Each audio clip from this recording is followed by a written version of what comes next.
Dawn over damp Georgian brick lanes. You wake to soft grey light in Dublin, the bricks beating with river mist as bells carry low over the Liffey. Keys, latch, and a quiet nave.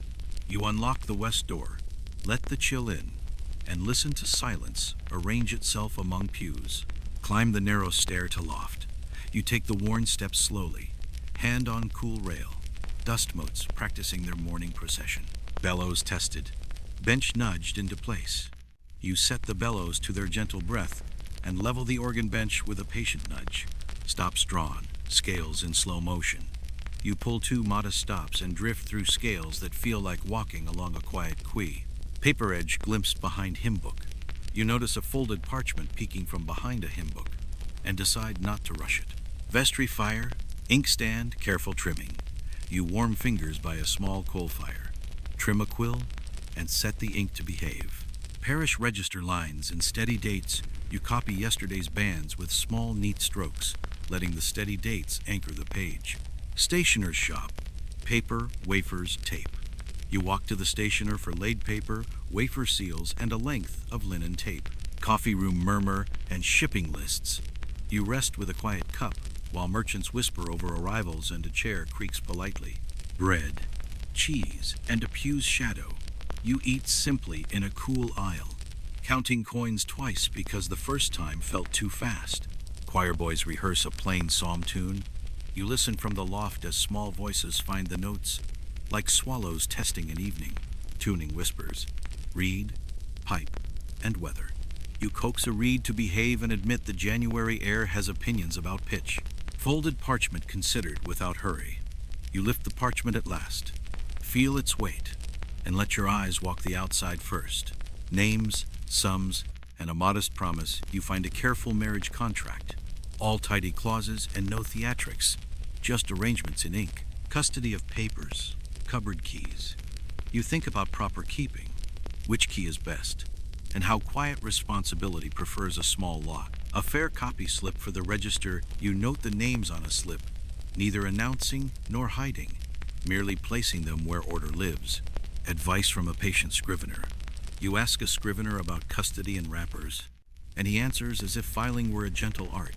Blue wrapper, linen tie, plain label. You wrap the parchment in blue, tie it with linen, and write a label that doesn't try too hard. Candle wicks trimmed, sand shaken light. You trim the wicks, blot a line with sand, and admire how neatness calms the page. Organ man tests a mild chorale. You lend the bellows your foot, while the tuner strolls a chorale, nodding at notes that behave. Evening prayer gathers with soft coughs. You play a modest prelude as people settle.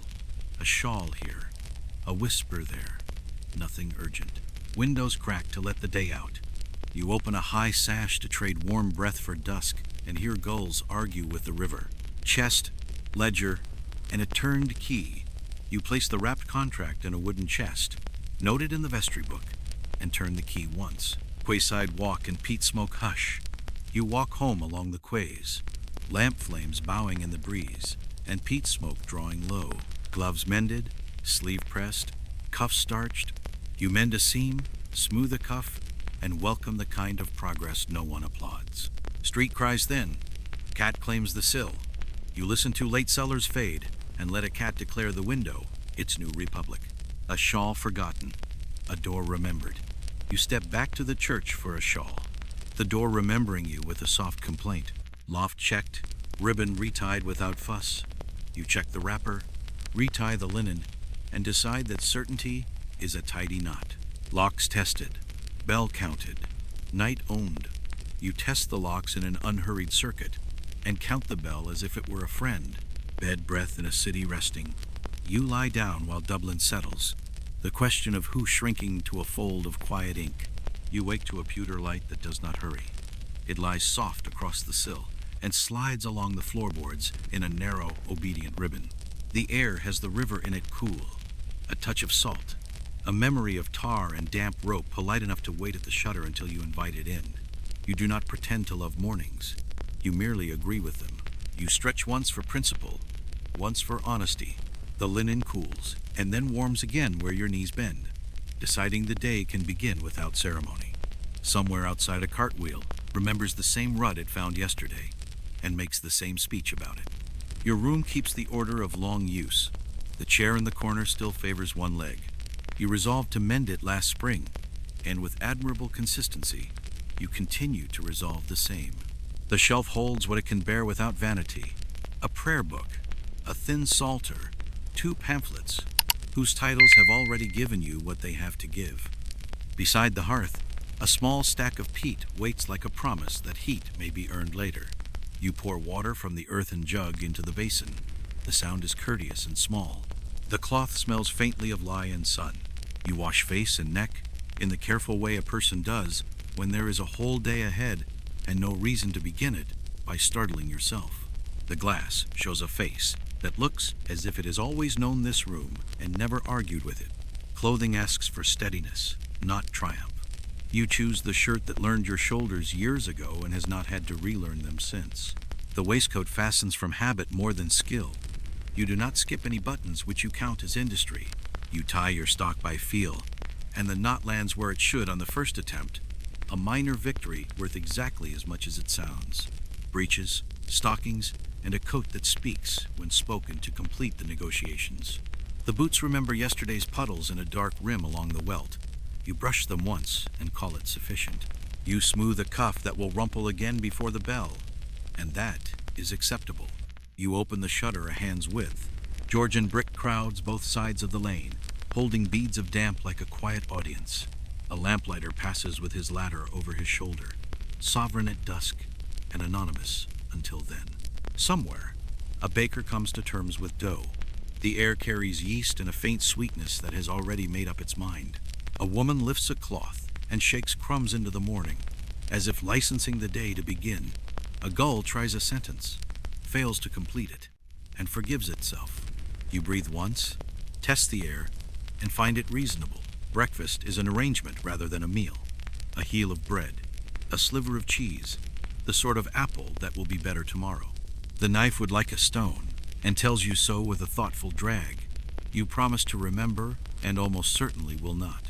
The cat from the yard announces hunger with great eloquence. You share a scrap, because magnanimity is easiest by scraps. The ledger's bag waits on the chest, patient. You check its strap and find it trustworthy. You fold a little list paper, wafers, linen tape, and put it where your hand will find it later without effort. You close the shutter to its earlier compromise, neither day nor night prevailing. Keys hang from the nail behind the door, a modest parliament of iron. You lift them, grant them the jingle they prefer, and put them in the right pocket, because order is faster than memory. A quill trimmed yesterday sleeps in its case like a good intention. You take your gloves, the left still more punctilious than the right in the plain hat that has never tried to improve itself. The door eases on its hinges as if to grant you the morning rather than require it, and the latch gives its small opinion without asking yours. The lane accepts you at its usual pace. Cobbles offer their measured resistance. Shoes give their measured answer. Water makes a map along the gutters and keeps to it as if attending a lesson. A boy goes by with a basket of loaves and the authority of someone told to hurry. A cart creaks in a way that suggests history rather than complaint. Overhead, lines of laundry think quietly about the hour when they will begin to matter.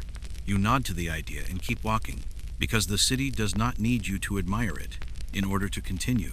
You angle toward the quays where the Liffey holds itself like a well-mannered guest. The water presses its shoulder against stone without drama. A wherry slides by, and the oars give that hinge sigh that belongs to morning. Nothing more and nothing less. Gulls argue a point of etiquette and abandon it for the next. A porter persuades a stack of casks to believe in gravity, and they do.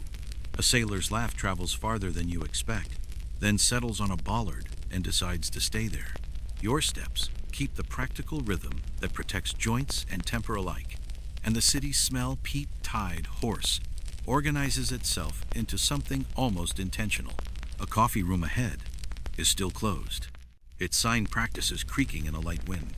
A man under the eaves studies a folded list with the seriousness of breakfast planning. A clerk in a new coat looks pleased with the idea of sleeves. You tuck your chin against a breeze that overestimates its importance and continue, because the morning is not improved by haggling with it. The houses lean toward one another as if conferring. The alley reduces to a narrow assertion, then kindly widens again. A dog inspects a handcart and finds nothing requiring official notice. A pot of rosemary on a sill endures the climate with stern optimism.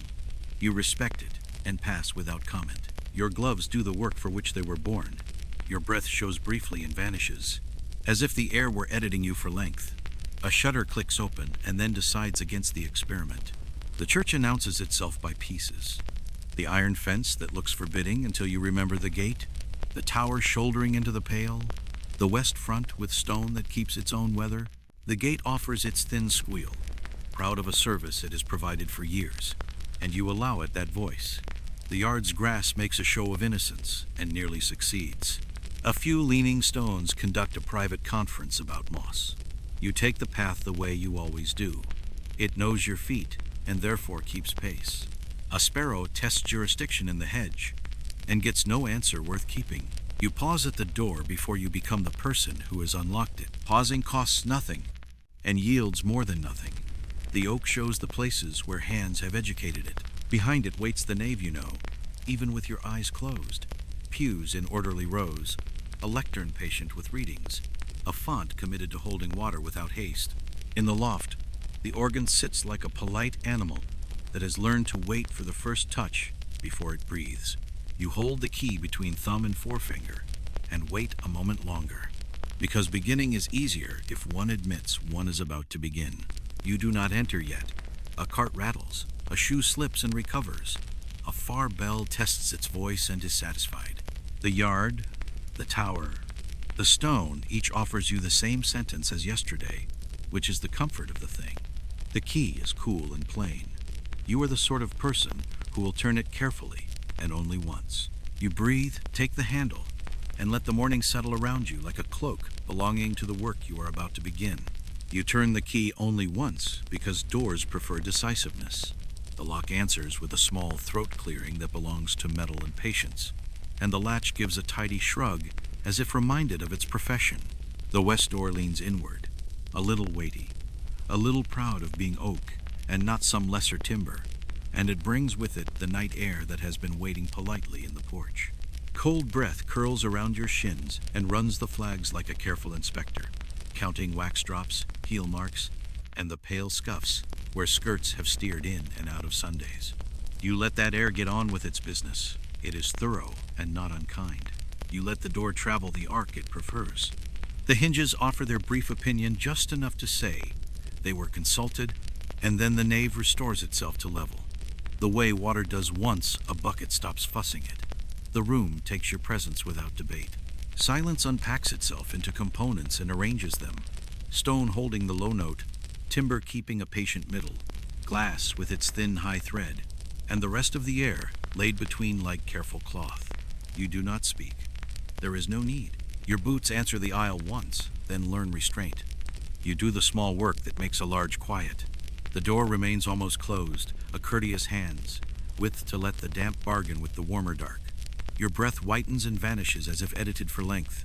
The first steps of the day feel two important feet, trying to deliver speeches that no one asked for. So you change your gait to the soft, church-hour tread that never pretends to be a sermon. The flags forgive you. They always do. The air keeps the memory of yesterday's lamps.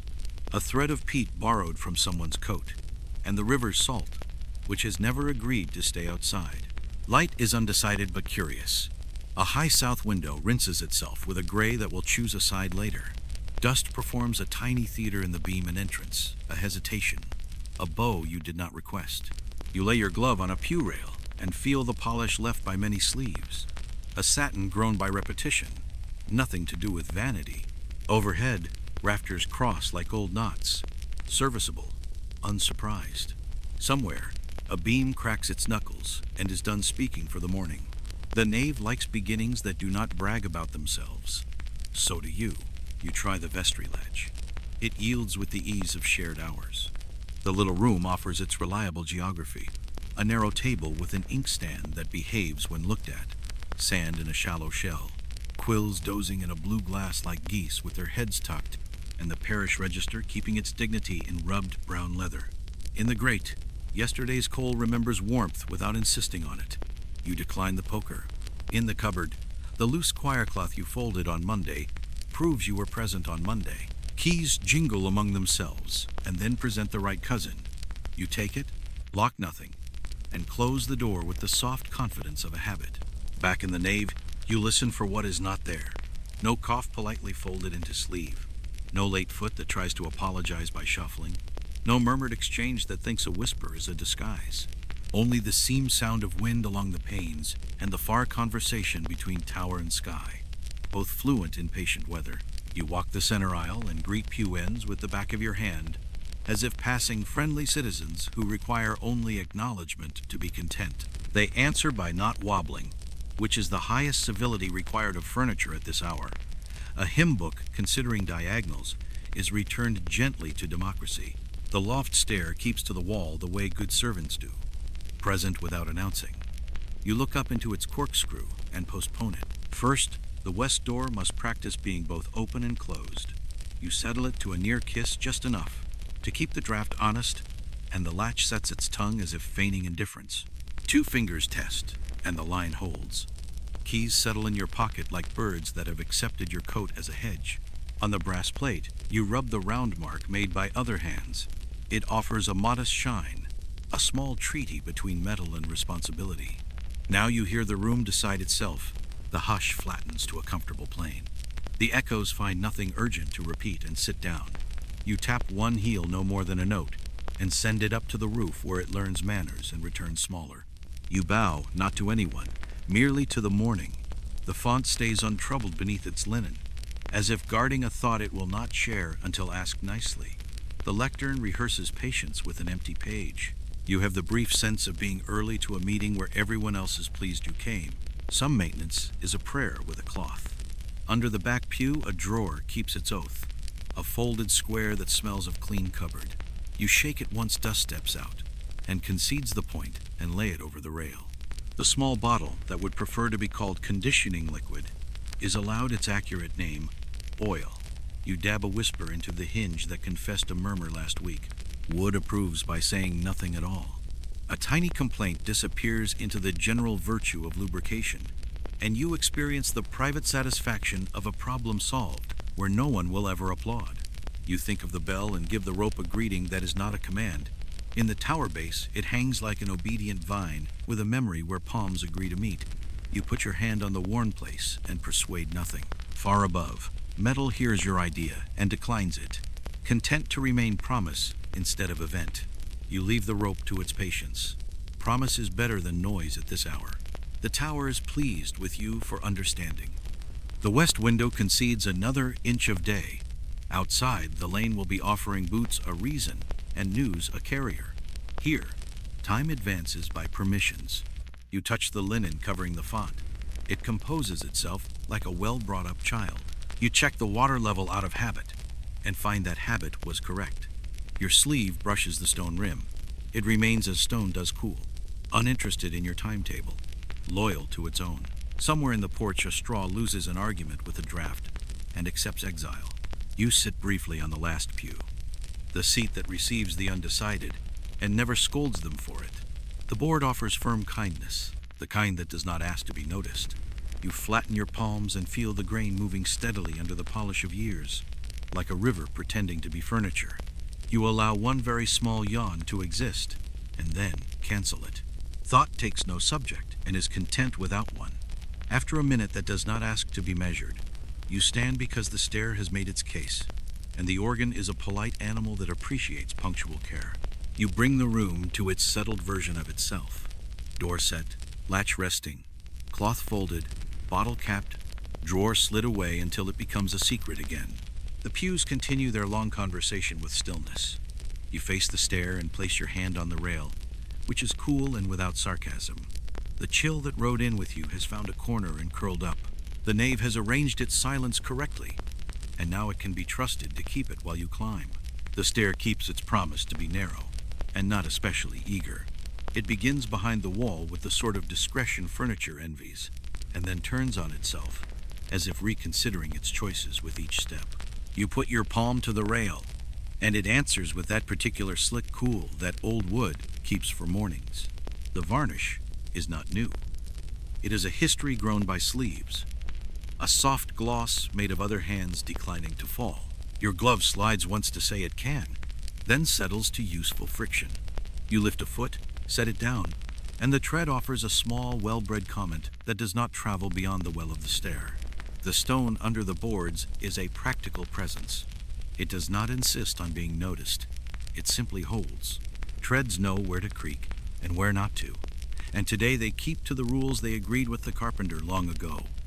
Each riser gives you the same advice: lift, set, do not announce.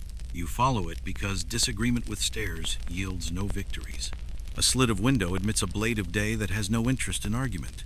It lands on the inner curve and draws a pale stripe that the dust accepts as a standard to parade by.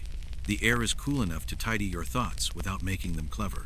You pause at the first turn for the old reason, not from need, but from respect for corners. A corner is where a new idea of up begins. The wall here keeps the scuffs of instrument cases and the unsent letters of shoes. Plaster wears small injuries with a soldier's patience. The lime grown smooth where coats have apologized in passing. You set 2 fingers to the white, as if greeting a colleague you see daily. It is cool and faintly chalky and leaves nothing behind, which is the manner of well-brought-up walls. Somewhere below, the nave gathers itself into a single, level hush. You climb again, and the sound of the church becomes a polite rumor. Your weight is kept by the timber instead of broadcast for public consideration. A shallow smell of oak dust and something resinous beeswax, remembered from last week's cloth, leans down the well and makes its case for industriousness. The bellows room will hold more of that.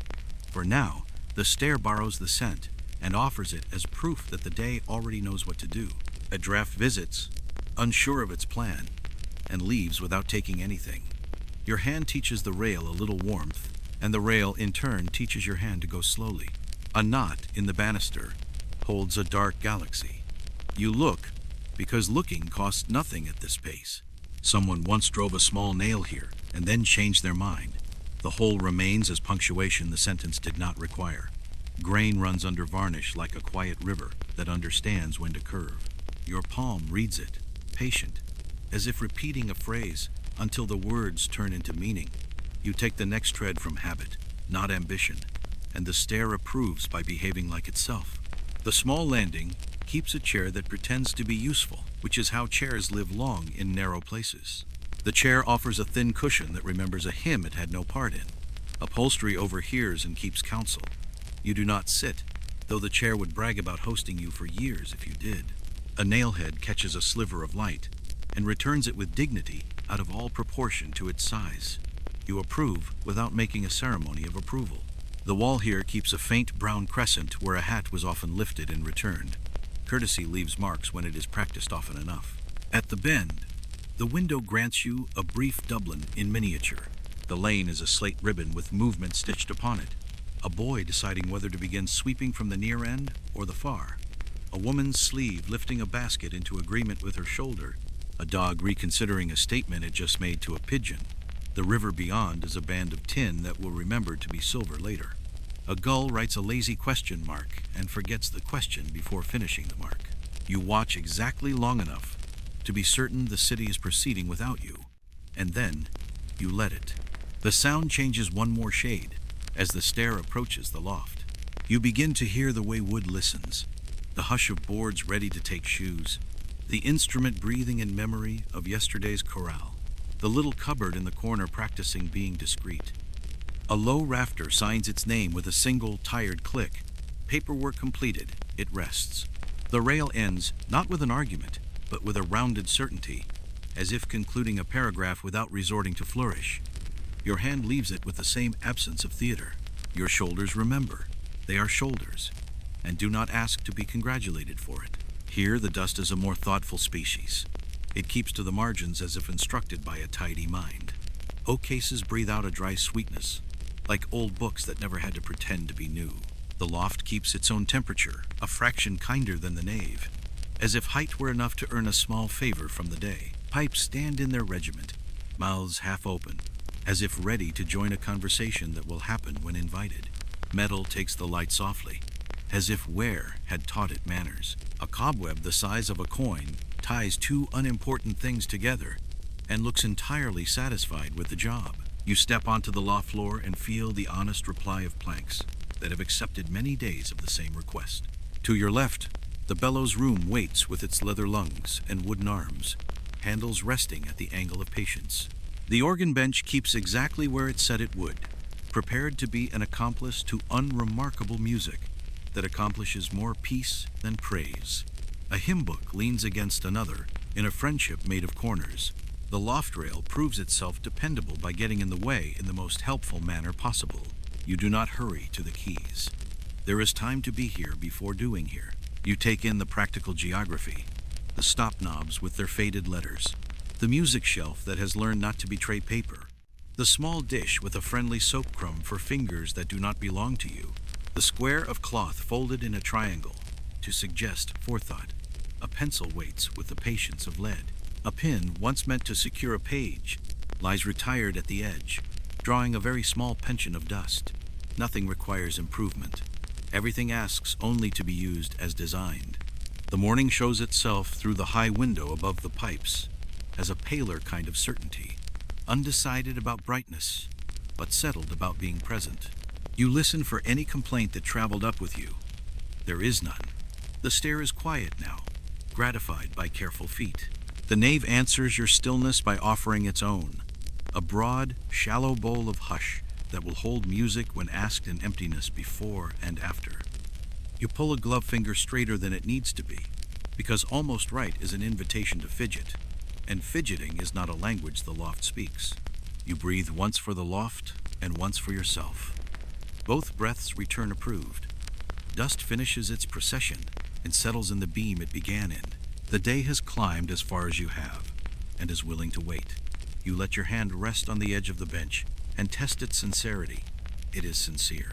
The climb is complete without having asked for achievement.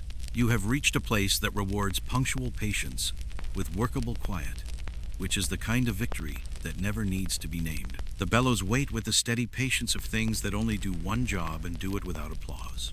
Two wooden arms lean like elbows on a table that never tires. Leather rises between them in calm folds, quiet as a held breath. You lay your palm on the nearest board, and it gives back the cool of timber that has slept well. The handle stands at the angle of soon, which is a polite way of saying it will agree to work when you ask, and not a breath sooner. You ask by inches, not orders. The handle descends with a small seriousness. The boards come together in a practiced greeting, and somewhere in the wind chest below, the day begins to be stored as air that means something. You give it another measured stroke, then another, each one slow enough to show that you understand this is not a race. Pressure finds its level the way a pond settles after a stone pretends to be important. The leather sighs in that soft, dry way, no complaint, merely acknowledgement that folds have been asked to wait. You listen, not with your face close, because elbows and noses have made poor colleagues in lofts before, but with your ear leaned toward the scene. No hiss, no injury, only the easy hush of a mechanism content to be itself. You draw the handle up again, it returns without sulking. Good. You take a feather from the little dish where it minds itself a small white one, more pointed than soft, and move it slowly along the seam where the leather meets board. Feathers do not lie. If there were a thread of treachery, the feather would confess it with a twitch. It considers the matter and is bored. You accept boredom as a sign of health. A touch of beeswax from the square wrapped in linen sits ready, in case a pinhole has ambitions. But ambitions are elsewhere this morning, and you leave the wax respectful and unused. You glance at the reservoir plank where a flat stone rides a sober weight to persuade steadiness into the wind. On days of full congregation, you add the second stone, which has opinions. Today one will do. You center it with 2 fingers so that fairness cannot complain.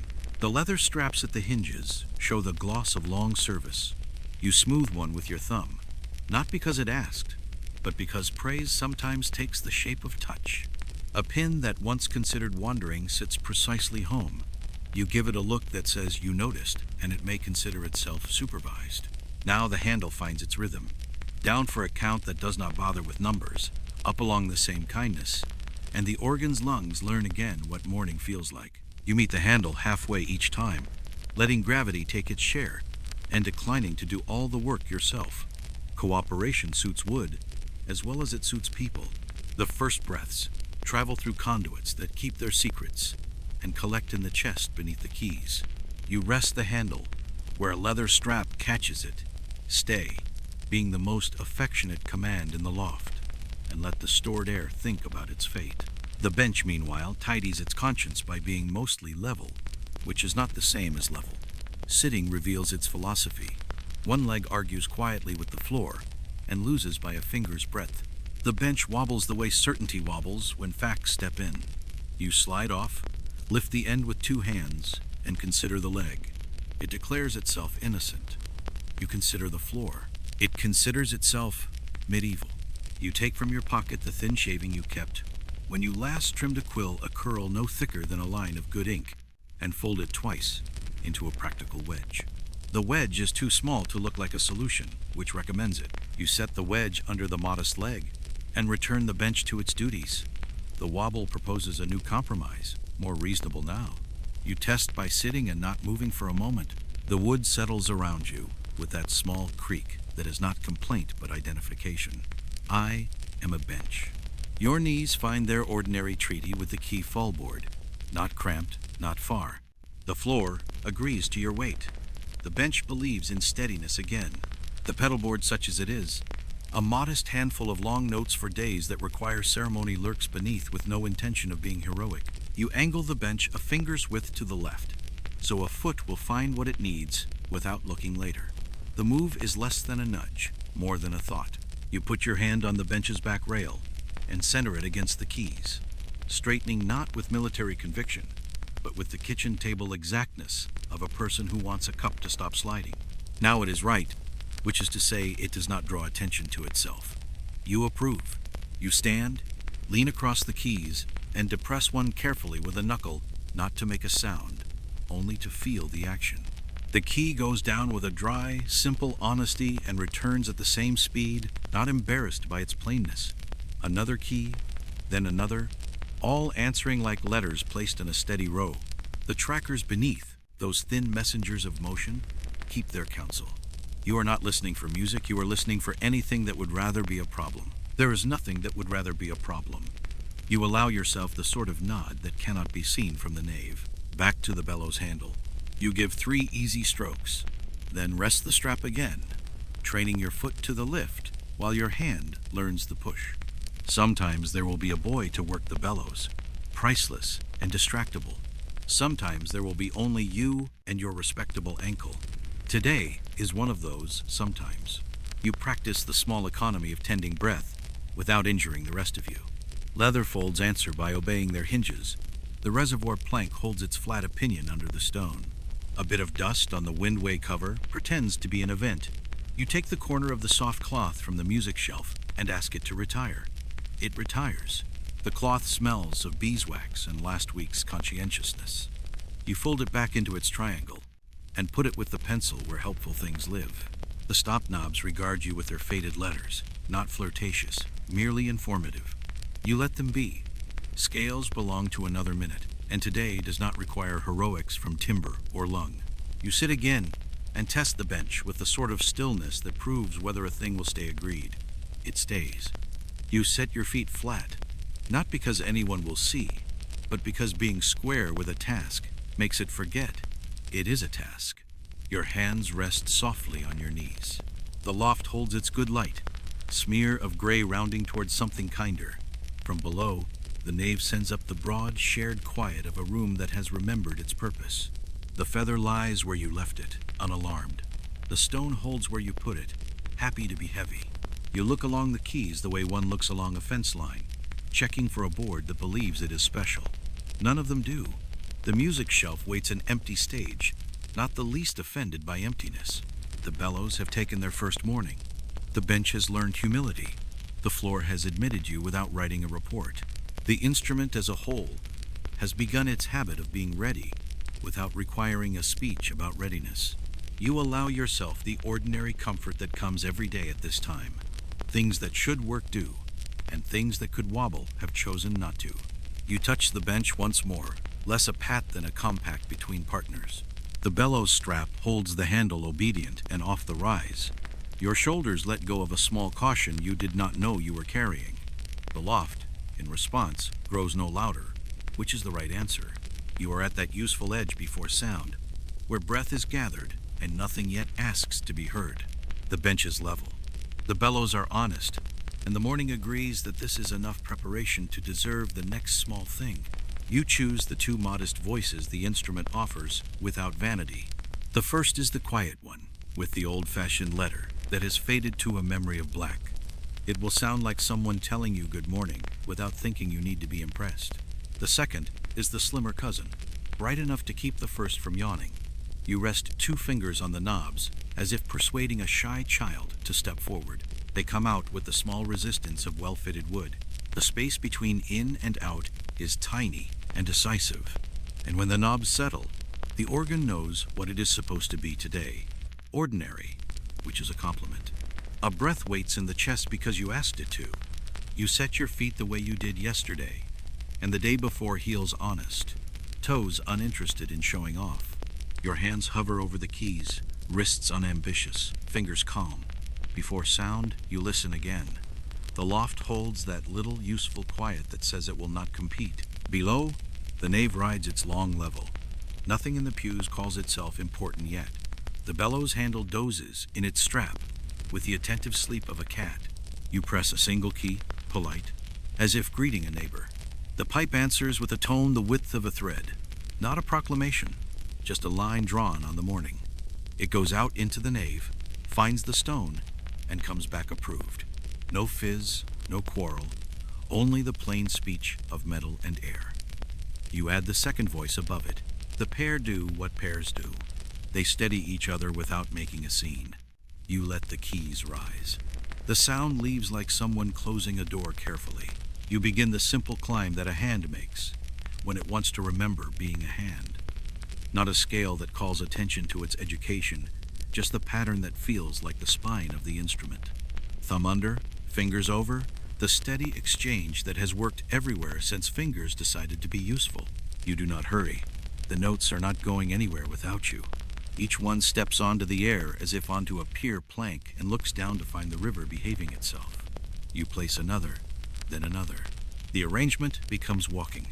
Your ankle learns the bellows in time with your fingers. You give the handle a small lift when the line asks for breath, and let it down when the pipe has enough to speak.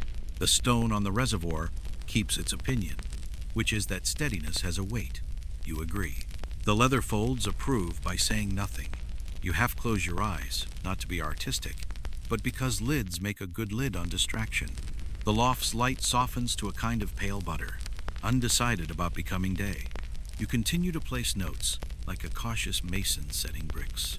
You reverse, at the turning point, with more grace than the stair earlier. Down now, the same polite increments, the same lack of ambition. If a finger lands a shade early, the organ forgives you by behaving as if that were your intention. If another lingers, the air does not punish you for generosity. You aim for evenness, because evenness is better than cleverness at this hour. The pattern goes from patient to more patient. The instrument finds the part of itself that answers to small kindnesses and settles there. You try the same walk in another place on the keys, not because anyone will hear the difference, but because your hands like to be reminded that roads exist in more than 1/4 of the city. The loft offers its steady approval, which sounds like nothing at all. You change the direction again and practice the quiet turn that never trips over its cloak. Your thumb does the civil thing and goes underneath at just the right time. Your fingers respond as if they had been practicing in their sleep. On the shelf, the pencil takes an interest in being a witness and then loses it. A page on the rack holds no music and therefore cannot be blamed for anything. The stop faces continue to announce themselves in faded letters you could read in the dark if you had to. You keep them where they are. More would be more, which is unnecessary. The bench, with its ridiculous quill-shaving wedge, performs as if it had always been wise. You think, not for the first time, that a small wedge solves more questions than a large speech. For a moment you lift both hands and ask the air what the room sounds like without your interference. The answer is agreeable. The tiny sifting of dust, the respectful creak of something polite adjusting to temperature, The far, far rumor of the street like water through a wall. You lay your hands down again and trace the oldest pattern you know, the one that moves like the river, up along the bank of easy notes, over the little bridge of the turn, down again to where you started, and do not mind starting again. You let the pattern lengthen into intervals thirds, a string of small, bright steps aligned like stitches. Then sixth, the long stride that keeps the simple sweetness honest. Each pair asks a little more, and gets only what is reasonable. Your ankle keeps time with a patience that will save your shoulders later. The stone works without drama. You think of nothing, which is a luxurious thought. Because the organ is an animal that remembers, you offer it a modest cadence at the end of one of the walks. Nothing fancy. A return that looks like home. The pipes recognize the address and make themselves agreeable to it. You land on the final note, as if taking your seat again in a room you left only to refill a cup. No one applauds, which is ideal. You change touch to the quieter kind, the one that happens closer to the fallboard, as if not to disturb whatever lies between key and tracker. The speech of the pipes grows softer, not in volume, but in intention. A tone like polished wood, another like thin cloth held to the light, no metaphors needed. The sounds are exactly themselves. The nave accepts them like a broad table accepting a bowl set down flat. You imagine, not too clearly, how later the voices, the prayers, the coughs tucked into sleeves will rest on this same air, and you keep your playing in the shape of something a room can remember kindly. You consider daring a hymn fragment and decline. Scales are enough. Scales do not pretend to be a service. You stack a few slow chords like small bundles of sticks in a grate, and feel the light push under your fingers where the action replies. Nothing sticks, nothing sputters, nothing begs for oil. You will oil anyway later, because work that does not squeak deserves to continue not squeaking. You release the keys and let the last tone find its own way into the stone, and after a moment out of it again. The loft settles back to listening. Your hands rest on your knees. The handle in its strap thinks about being useful soon. You look at the stop faces one more time, then press them quietly home. They go in like words, closing a sentence that had the right length, neither short nor long. You lift your foot, tip the bellows handle once, and set it where it will not fall. The bench accepts your weight as you stand. No grievance. Your shoulders remember they belong to you, not to the instrument. The morning has moved another small inch along the tower window. Somewhere below, a chair leg talks to the floor, and the floor answers, slowly. You allow yourself the plain satisfaction of having let the organ be itself, without asking it to perform. The scales have walked along the quiet quay and returned with dry shoes, which is all they were ever meant to do. You let your hands rest. The stops sleep again, and the sound that was almost music decides, kindly, to be mourning instead. With the bench at truce and the bellows persuaded to wait, the loft shows you its small untidinnesses, the sort that enjoy being put straight by someone who will not write a boast about it later. A corner of rag has learned to be triangular and is pleased with itself. A pin has retired to the edge of the shelf and looks as if it might jump merely for the attention. You set the pin farther in, deny it a melodrama, and move the rag so that its neatness appears accidental. You turn to the music shelf where the choir keeps its weathered companions. Spines lean into one another like old neighbors who have grown comfortable with each other's shortcomings. The leather is the honest kind that has outlived its dye and now wears the street dust color of use. A title in flaking gilt remembers the word Psalms and chooses not to labor further. Another book offers hymns in a hand that meant business when it was applied and means something gentler now. You run a finger along the top edge, lifting a polite fur of dust that drifts away without resentment. A page that never learned obedience has made a wedge where it ought not. You tamp it softly, the way one persuades pillows, and the book forgives you. Your eye passes along the row to where two volumes are not quite square with the rest. One has taken the liberty of leaning back to look at the ceiling. Another has squeezed itself into too narrow a gap, contorting in a manner unbecoming to paper. You amend both situations with the ministerial calm of a person who knows that neatness, while not salvation, rescues the eyes from unnecessary work. It is then you notice the small thing. No flourish announces it. There behind a hymn book that has taken on the proud tilt of a sexton's hat, A thin edge shows itself paper, not leather, and not from any book's authority. At first it reads as a shadow, then as a pale lip, a fraction lighter than the shelf, a fraction darker than the dust. The corner is creased once, then again, the way a careful fold turns a page into a packet. Nothing peeps of ribbon, no seal shouts its importance. Just that modest line where paper declares it is not where it began. You do not pounce. You sit with the sight the way one sits with a letter before breaking the wafer. Your hand stays where it is, content to be a hand and not a summons. There is a satisfaction in giving an object time to be merely seen. The dust motes take an interest, then lose it. The little high window sends enough light for truth, but not enough for drama. You adjust nothing except your intentions. You test the nearby shelf ends, as if they had asked you for references. A slim book resists removal with the stubborn affection of a wedge. Another slips forward too quickly and would jump if you let it. You steady it, slide it back, and leave a finger's width so the row breathes without gossip. The hidden paper does not flee at the suggestion of order. It remains, behaving as any sensible corner would under observation. You approve of its lack of nerves. You reach only to the book in front of it. The hymn book is not heavy, but wishes you knew that it had been important to someone once. You agree without saying so, and lift it free, laying it flat where the shelf is cleanest. The faintest perfume rises nothing botanical, only the mingled honesty of glue, old leather, and the memories of winter coats that leaned here. With the book moved, the paper's edge becomes a little more itself. Cream that has known thumbs, a fine chain in the laid surface when the light hits at an angle of discretion. There is a crease toward one end, as if the fold learned to behave under a palm. Still, you do not rush. You fetch the small cloth and give the cleared space a single pass so the paper, when it travels, will not acquire a souvenir of grit. The cloth, used to this level of ceremony, leaves a dull shine, like a thought tidied up and put where it will not trip anyone. You set the cloth aside, lay your left hand on the shelf as an anchor, and with your right, coax the folded thing toward the edge with two fingers neither pinching nor prying, simply suggesting. It slides with the reluctance of something that has learned to be private and would prefer to remain so if no one insists. You do not insist, you invite.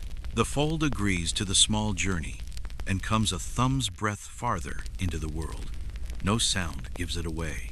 No rasp, no tear, no whisper beyond the ordinary murmur of paper. You stop before success can congratulate itself. You study what is visible. No address on the outer fold, no ribbon bite, no wafer scar. The edges are tidy, not the frantic irregularity of an afterthought. Someone folded this with time enough to be exact, and no desire to compel applause. The crease is pressed firm along its length. The corners meet like neighbors who get on well without calling each other by their first names. If there is writing, it is inside. The outside makes no advertisement. You consider possible explanations in the way one straightens a pile by patting it. A stray copy of a notice awaiting a nail.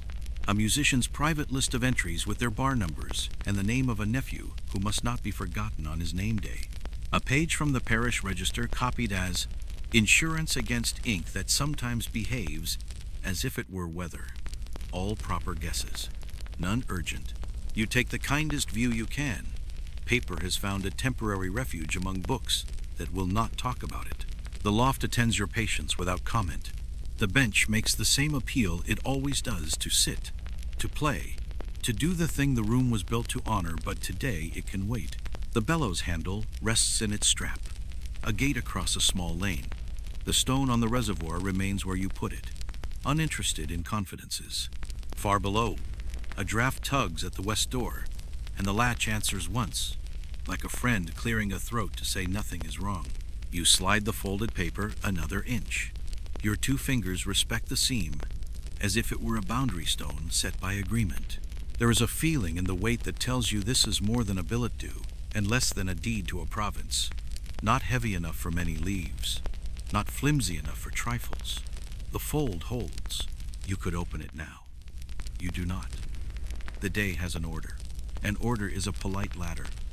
Skipping rungs makes for poor climbing and worse descents. So you place it flat on the cleared part of the shelf, farther from the edge than curiosity would demand. and lay the hymn book gently beside it like a mild chaperone. You take the pencil and write on a scrap no conclusions, only a line to yourself about a folded paper found behind psalmody, shelf upper left. You tuck the scrap where your afternoon eyes will remember it, even if your morning certainty does not. You smooth the cloth once over the shelf again, a gesture that tidies you more than it tidies wood. You lean your knuckles on the rail and look down into the nave, because perspective and restraint are cousins. The pews keep their level diplomacy. Glass holds its gray with patience. Nothing below demands your name on it. You look back at the folded paper and let it be a folded paper, at least for now. The room approves.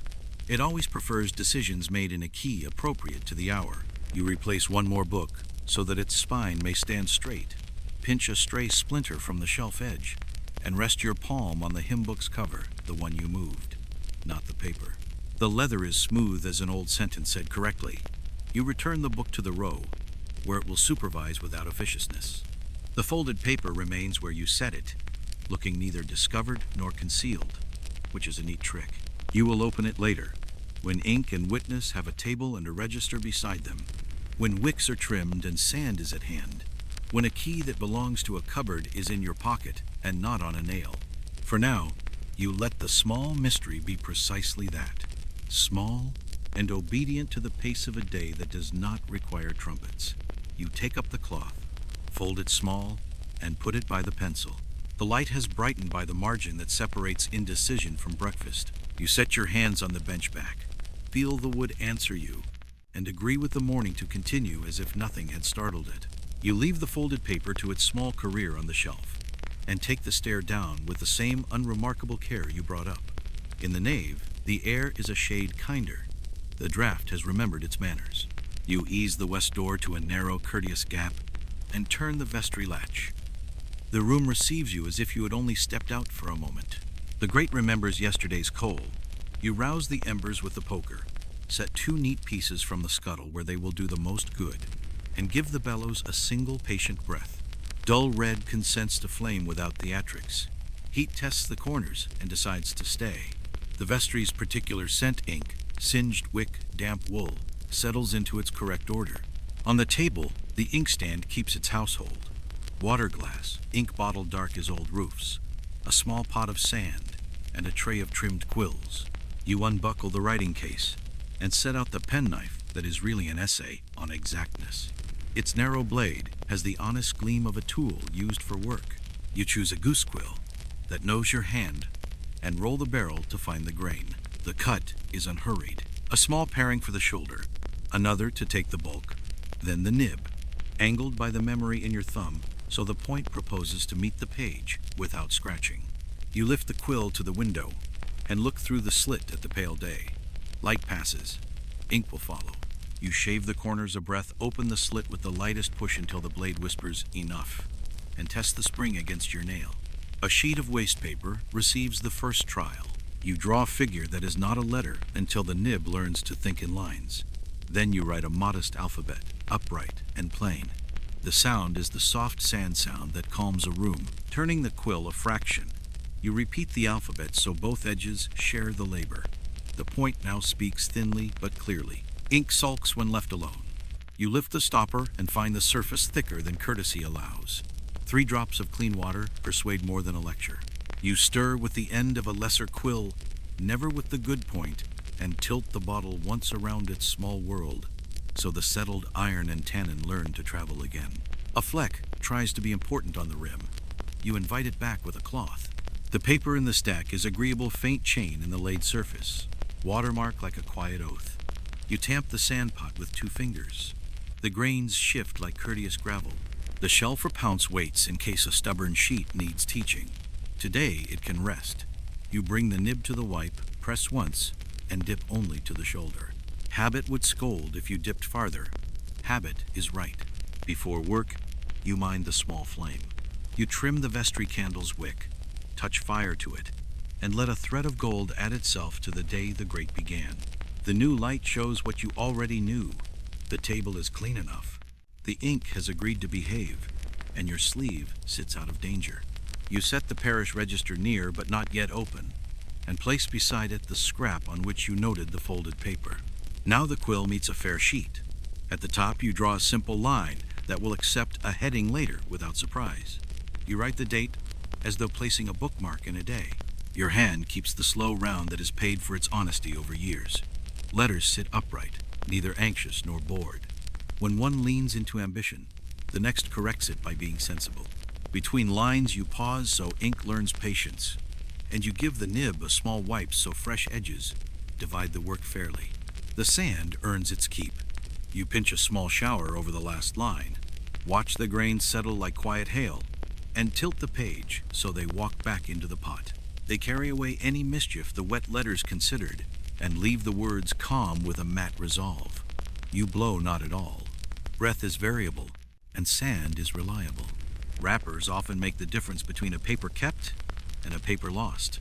From the drawer you take the blue that stationers trust, cut a neat strip with the long scissors that prefer steady hands, and fold 2 panels with a thumbnail so each edge knows its job.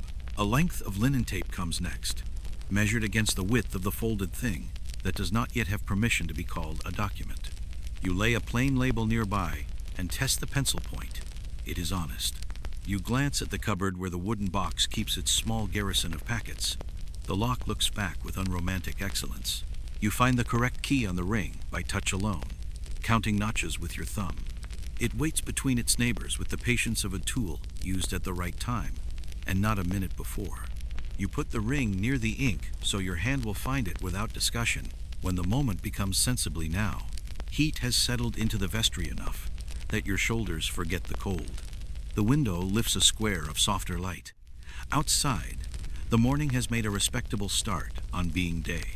You cap the ink, wipe the knife, fold the rag, and set the quill in the row where its good behavior might be contagious. The register still waits, serene. It will have its turn, and it knows that waiting is half the work.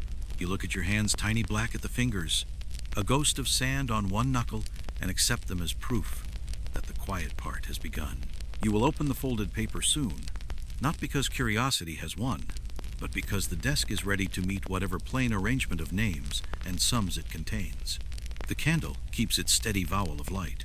The grate declines to roar. Nothing hurries you. The room approves, as rooms do when tools are in order, and a day is ready to be written without raising its voice. You open the register the way you open a door into weather you already know. The leather yields with the dignity of age. The foredge shows the faint gray of hands that turned it kindly rather than quickly. The paper, when the cover settles, gives that dry murmur that belongs to laid sheets, kept together for long friendships. A red rule at the head keeps company with a brown one that has faded toward patience. Between them lives the place where dates learn to sit upright and mind their manners. You set the blotting sand to the left, the candle to the right, because left guards correction and right guards sight, and that arrangement has saved more ink than any sermon. The quill, newly trimmed, lies across the margin as if resting its head on a folded sleeve. You touch its point once to the cloth, then dip just to the shoulder and bring it home to the page that waits without anxiety. The date goes first, because days like to be recognized before they are written about. You write it in the hand the parish expects. Steady, plain, not nervous about its own existence. The first line is the band's announced on the last 2 Sundays, and to be announced on the next, if no one stands up and improves the quiet. You copy from the slip pinned to the inner cover, the names, the parish of residence, the certainty that neither is known to be bound to another covenant.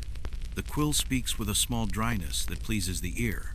Where a letter takes more ink than it deserves, you teach it moderation with a grain or 2 of sand. Where a loop tempts you to vanity, you decline and make a modest turn instead.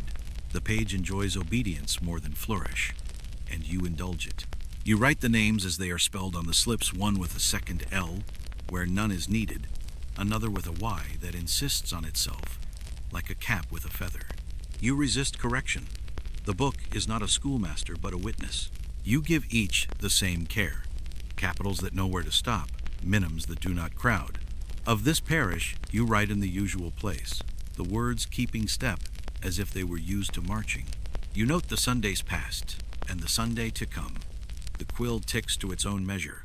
The ink consents to leave the bottle and dwell in letters without argument.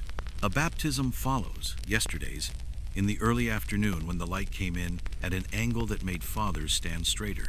The child's given name rests on the page, as if it had been waiting there all along. You record the parents, the trade plainly stated without ceremony, and the sponsors who smiled as if approving a sensible purchase.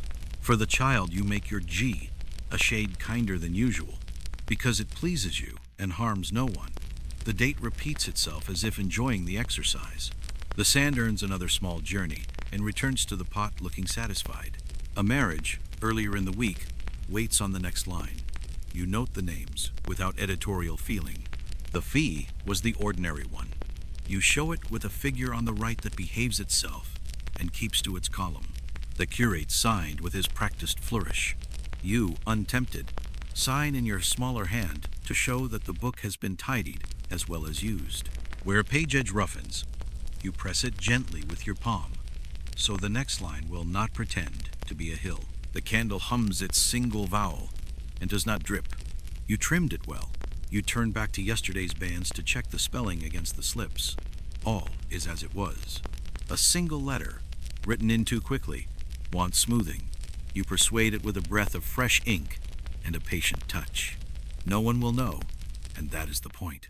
The register is work done in a key so low it can be mistaken for silence. You prefer it that way. The book's spine, when you shift it a half-inch higher on the table, answers your hand with the simple strength of good stitching. You pause to ease your fingers. The quill lies across the top margin, leaving the faintest crescent of wet on a waste slip you placed there for that purpose. Foresight avoids phrases. You uncork the ink only as much as it needs to breathe, then cap it again. Your sleeves continue to behave, having been introduced to danger and then politely removed from it. Outside the vestry window, the day shows a narrow blue that might later remember to become sky. For now, it is a washed stone, honest and undecided. You return to the page and write the small pastoral nothings that make sense later. Organ inspected, bellows aired, loft dusted. Not because anyone asked, but because later you will be grateful to an earlier version of yourself who remembered the order of small mercies. You note the hymn for the evening, so there will be no rummaging among spines when a minute remains and a psalm needs company. You write plain tune, because the choir enjoy success, and success prefers simple roads. Your eye, which enjoys walking, wanders the columns. The left holds the day, the middle holds the matter, the right holds the figures that keep candles in wax and roofs minded. You align a six that lean toward adventure. It agrees to stand upright. You cross a T you forgot to cross, forgiving yourself instantly, which is the only method that works. Your hand falls into the rhythm that the book teaches you every morning. Letter, letter, small lift. Word, word, tiny rest. Line, line, sand. It stirs the same part of your mind that counting pews does useful, sleep adjacent, exact without sharpness. A moment's thought leans toward the folded paper you left upstairs, and a smaller moment brings it back. Not yet. Let the register take its comfort first. You finish the band's entry. The final Sunday written as a promise instead of an achievement. If any impediment exists, it will come to find its voice. You, for your small part, carry the line from slip to book and lay it down flat. The book thanks you by lying flat under your hand. You check the margin for the small marks that mean to be posted and add them where needed, a tidy reminder to waylay the beetle before noon. The pencil leaves its pale request. You blow the tiniest breath not on the letters, on the sand, and it settles its thinking and returns to the shell. The page now looks like a day that has agreed with itself. Your wrist aches in the dull, honest way that proves time has passed. You cap the ink, wipe the knife, turn the quill in your fingers to see the light along its slit. The nib, still crisp, has work in it yet. You let it rest on the tray as a soldier leans for a moment against a wall. You close the register to the thickness of your hand and lay the binder's cord across it in a courteous diagonal, more habit than necessity. A quietness, different from the knaves, enrolls the room the silence that follows neat work, rather than precedes it. You look once more at the scrap that mentions the folded paper, and fold that scrap again, as if folding promises would keep them. The key ring is where you put it. The cupboard considers you with the bland interest of furniture. The candle has burned down the width of a thumbnail and has not once misbehaved. Everything necessary has been written. Everything unnecessary has been kept from interfering. You stand, and the chair that did not need you is pleased to have been of no use. You fasten the vestry keys inside your coat the way one puts a smooth pebble in a pocket to remember the shape of a shore, and you step back through the nave where the air has settled into its everyday hush. The west door gives you the same measured weight as before. You persuade it, and the lane takes you in without comment. Morning is now legible. Wheel ruts are sentences, boots supply their punctuation. A thin sun rubs along the brick like a cloth across a rail, and the damp smells less like night and more like work that has decided to begin. You turn toward the stationer because paper is a promise, and promises should be properly supplied. Cobbles submit to your soles without slipping. A milkman tries a soft hoe at a gate, and the gate forgives him by not waking anyone. A woman lifts the edge of her shawl to see what the breeze intends. The breeze bows and continues down the lane to bother no one in particular. The river, a little older than you this morning, smells of salt and tar and the faint coffee that always finds excuses to escape a room and live outdoors. You pass the ironmonger, where nails keep their parliaments in narrow drawers, the barber who polishes his apron as if he invented neatness, and the clerk who marches a bundle of papers like a small fortress from one errand to another. Laundry lines sag as though indifferent to schedules, and a gull performs a sentence it cannot finish. Somewhere, behind shutters no longer trying to be night, a child discovers a spoon against a mug and concludes it is a bell. You proceed as if the city had asked you to keep its pace, not improve it. The stationer's window is a quiet play. Sheets of laid paper stand in ranks. A sample written in prim court hand keeps a straight back. A glass cup shows a pyramid of red and white wafers like fruit that never learned to be juicy. Ink bottles mind each other's shoulders. A velvet tray cradles 3 wax sticks in sleep, as if authority snored. A wooden frame hangs loops of linen tape, each length draped to prove it will not kink when patience is requested. Nothing boasts. Everything is merely prepared. You press the latch with the care one gives a latch that prefers to be asked. The shop air is paper and gum, with a polite undertone of wool that has hung near books and learned their silence. A thin sweetness of paste lives beneath it all, and somewhere nearby a neat pin explains itself in iron. Floorboards receive you with a single remark and then mind their business. The counter, darkened by generations of wrists, is an oak sermon on the virtue of edges. Behind it, the stationer lifts his head with the accuracy of a man who has always known exactly where customers keep their feet. "Good morning," he says, neat as a quill in a jar. "Good morning," you return, and set your list on the oak so it will not feel neglected. He reads at the angle that keeps shadows obedient, and nods as if you have asked for sensible weather, and he will see what can be done. "Laid paper," he repeats, not questioning the world but confirming it. From a shelf he brings a ream in blue, loosens one corner, and offers the sheet for inspection. Chain and wire stand up quietly in the light. You test the surface with the back of a nail. The paper answers in the language of good mills, no fuss, only readiness. "This batch holds ink amiably," he adds, which is precisely the compliment paper deserves. "Wafers?" you say. And he reveals a wooden box, divided as if for sweets, red for the ordinary assurances of every day, white for those who enjoy ceremony, a modest pink that will make itself understood once it meets a seal. He adds a square of glazed paper to keep them from acquiring adventures, and closes the lid with a civility that implies the matter is settled. "Linen tape," you say, and he unhooks a little cascade from the frame. Your fingers try each width the way one tests bough ties on parcels meant to arrive unrumpled. One tape is too stiff and therefore sure of itself. One is too modest and would apologize if tightened. The third lies straight without complaint. He measures against his brass rule, which has been fair longer than either of you have been alive. The scissors speak 2 clean syllables and are satisfied. "Wax?" he asks, not pressing the point. You think of the vestry sticks honest, well-behaved and declined. He nods, relieved to find the day balanced again. A tiny brush for sweeping sand from margins has been pretending not to be noticed. You notice it. He draws it near, as if it had always belonged to your purchase. You add it to the ledger you keep in your head, which is more patient than coin. Wrapping is his craft, and he practices it without applause. The blue around the ream folds itself into neat triangles beneath his forefinger, and a string crosses once, Then again, each turn not too tight, not too lenient. The box of wafers receives a strip of blue and a small twist that will not come undone simply because time passes. The tape is rolled and given a paper band with its width written in a hand that believes in itself without boasting. He writes an invoice on a half sheet that would be ashamed to serve any other purpose. Figures find their columns, letters stand upright. The page looks relieved to have been used well. You pay what is asked because it is the right price, and plainly so. Coins announce themselves with polite clicks, and then wait like recruits for the muster.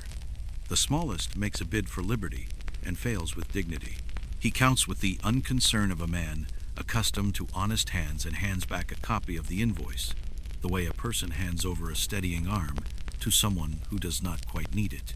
You tuck it in the outer flap of your case, where such assurances like to live. As you gather the parcels, he tidies a crescent of paper parings into a little circle and then into his palm. The little things, he says, are easiest when they stay little. You agree, because the alternative is a sermon, and sermons belong elsewhere. He inclines his head as much as goodwill can travel in a small shop before it becomes a bow, and you answer with the same distance. The transaction ends without a single trumpet, which is the best sort of ending. Outside, the city resumes its own occupation, being itself. The same dog dismisses the same pigeon with a soft snort. A boy ferries a crate of bottles like an orchestra that has promised to keep quiet until the conductor says otherwise. The river glitters in one place and refuses to in another. You set the ream against your hip, house the wafers in the inner pocket where they will not impersonate money, and slip the tape into the case beside the quills. Posture shifts by an inch. You consider it a promotion. You take the longer way back, not to delay anything, but to let the air improve you before you return to improving paper. A doorway exhales citrus peel and wet stone. A baker's boy releases a hush of steam from a tray and looks briefly taller for it. A woman inspects turnips as if weighing testimony and selects those that believe in soup. Your feet keep the kind of rhythm streets like resolute without opinion. The coffee room murmurs from a corner names of ships drifting like oared syllables an errand for later, when the desk has had its say. The church returns by degrees, like a refrain learned properly. The tower shoulders the sky without insisting on height. The gate remembers your hand. The door resigns itself. Inside, the cool is the same as the cool you left, which is a kind of blessing furniture understands. You set the blue-wrapped ream on the vestry table. The table receives it with experienced patience. The wafers wait where fingers will find them. The tape lies like a narrow promise. You hang your hat on its nail and admire the lack of ceremony. You loosen your hands. The knot the stationer tied pays out obediently, and the blue opens like a quiet morning. The first sheet slides with the soft sigh of fiber that expects ink and expects no mischief from it. The wafers take their corner on the right, where habit reaches them without looking. The tape rests on the left, where decisions are tied. You sharpen the pencil once, not for need, but for company. So the point will be thinking of lines while you think of names. The room answers with its minor, trustworthy noises. A cinder adjusting, the candle's careful vowel, the little tick a shelf makes when it decides to carry another pound without complaint. You lay a fresh sheet on the board and give its corner the sand shell, so the day's breeze will mind its manners. The paper is pale as a well-kept oath. You greet it with the back of your finger the way one greets a cat, without presumption. It approves. Everything that will be needed for proper keeping is ready at eye height and arm's length ink you believe, sand you trust, tape that makes sense, wafers that close a thought. You do not hurry. You coil the string and set it aside. You move the little brush so it will not hide when called upon. You breathe in the ordinary way that makes rooms agree with you. The door remains ajar by a courteous thumb's width. The keys wait under your coat like well-mannered witnesses. When you climb for the folded paper, you will go up once and come down once, with nothing more and nothing less than what the register and the blue wrapper require. The stationer's blue rests on the chair like a small sky. The day, as far as paper is concerned, is now equipped. You decide the vestry has been sufficiently supplied, and your hands have earned the small diplomacy of a cup. The lane outside receives you again, as if you had merely stepped into a different sentence and come back to finish it. Bells elsewhere try a few thoughts on the hour and then give up politely.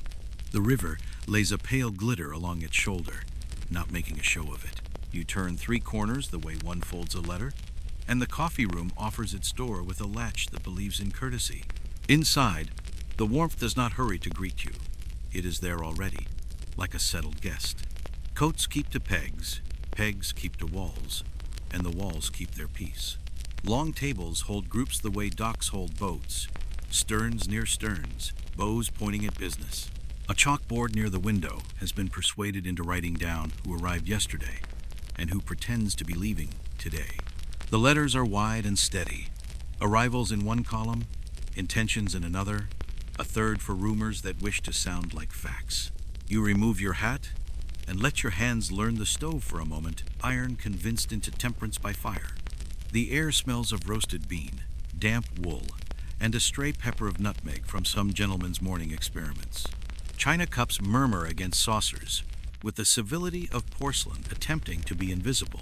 Spoons consider their duties and do not clink more than they must. You take a place at a table that understands wobble and has agreed not to indulge it today. The serving boy, brisk but not adversarial, sets down a cup and the modest plate that always follows cups around because plates do not like to be left out. The coffee is dark enough to complete its own sentence. Steam writes a brief letter to your face and vanishes before it can be posted.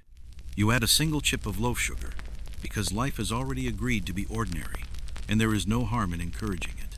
The spoon says one small word and rests. You take the first sip as if signing your name to the morning. The heat is a gentle argument in your mouth. The bitterness a kind of honesty you prefer in beverages and bookkeeping. The sugar minds its manners, refusing to perform. A man at the far end nods into a newspaper, as if the print required reassurance. Another points at the chalked column with a fingernail that has negotiated many barrels. Their voices share a key and keep it low. Agreements are weighed, not chased. You study the board because boards do not blush under attention. A brig from the north with timber, a sloop from the south with salt and a memory of sun, a West Indiaman that promises more than the molasses can deliver, and will discover this later. 2 coasters holding oats and 2 opinions about weather. A small boat whose name runs out of confidence halfway through its painted letters. Each line carries a little gravity, enough to hold down the paper on some distant desk. The chalk has written it as if it meant it. On the table someone has left yesterday's shipping list, creased where thumbs believed in it. You read without ownership. Cleared vessels, ballast and otherwise, anchors repaired, barrels inspected, a polite note about rope that did not meet expectations. None of it asks anything of you except witness. You oblige, because witnessing does not take more than a steady pair of eyes. A marginal hand has calculated a figure and then thought better of it. The correction hides under a smudge that means our price, if pressed. 2 men near the window make weather with their eyebrows. They arrive at the same sky by different roads and are satisfied. A third speaks briefly to the room by lighting his pipe. The pipe, not wishing to be impolite, says little. A chair across from you shifts, not to complain, but to let you know it is listening. The floorboards have decided not to take sides in any discussions. The serving boy returns, places a jug of water for the table as if awarding a medal, and leaves before gratitude can become conversational. You lift the cup again, and the second sip is less a signature than a full stop, which is its own kind of relief. On the wall, a small card advertises a posting for a clerk who can count without speaking. The card expects too much, and somehow seems reasonable. Beside it, a notice asks for information about a missing brown dog with a white forepaw. The description is so exact you expect the door to open and the dog to come in with an apology. No dog comes in. You approve its restraint. The chalkboard gains a new line small schooner in ballast, and no one pretends this is history. A man near the board taps the chalk once against its frame to settle a point of punctuation. The chalk behaves. You fold the shipping list and set it back where it was, crease for crease, because rearranging other people's paper is a liberty reserved for larger errands. Your cup now knows its bottom and continues to offer warmth in the tiny ring it leaves on the plate. The plate is proud of this. From the kitchen door comes one clear clink that is either a jug finding its place or a plate refusing to. The room absorbs the sound and gives it back as nothing. The coffee's aftertaste keeps a small conversation going in the back of your mouth. A hint of char, a nod at the sugar, a bow to heat. You consider the work waiting in the vestry and find it more agreeable now that your hands have been reminded they are useful for something other than ink. A man at your table draws a small notebook from his inner pocket, writes a number with the caution of a person who does not enjoy surprises, and returns the book to its house. The number will travel all day, changing clothes as it goes, and arrive at evening pretending to be wisdom. You look at your own hands and decline to write anything. Not every witness must produce minutes. Your job, as it presents itself here, is to sit until you have finished the cup and then to stand. You finish. The spoon makes a final, subdued remark. The cup agrees by being empty. You set both slightly to the right, so the boy will not have to choose which to retrieve first. Coins produce their short ceremony. 3 little taps into the saucer, and done. The room, satisfied with you, returns to minding itself. Hats keep to pegs, pegs to walls, and walls to silence. You collect your hat, and the ribbon of steam that once explained itself has entirely forgotten its business. Outside, the light has advanced 1 polite inch along the bricks.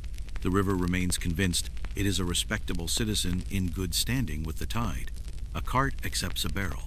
A barrel accepts its fate. The lane carries your steps back without asking what you learned. Lanes have their pride. You walk at the speed that keeps breakfast from feeling like theft. The church makes itself known again by parts gate, tower, door, as if it had been rehearsing an entrance. In the vestry, the candle has shortened by exactly what a cup of coffee steals from a morning and gives back as intention. The blue paper waits on the chair like a quiet sky. The quill lies where a good tool rests when it is about to resume being good. You take off your hat, return it to its nail, and let the room's cooler breath find your cheeks where the coffee left warmth. The board, the tape, the wafers, each in its assigned post, look relieved to see you. Your hands remember their trade. You do not say anything about ships or chalk or men with eyebrows. The register would be unimpressed. Instead, you breathe, sit, and allow the quiet to retake you in the same key you left it.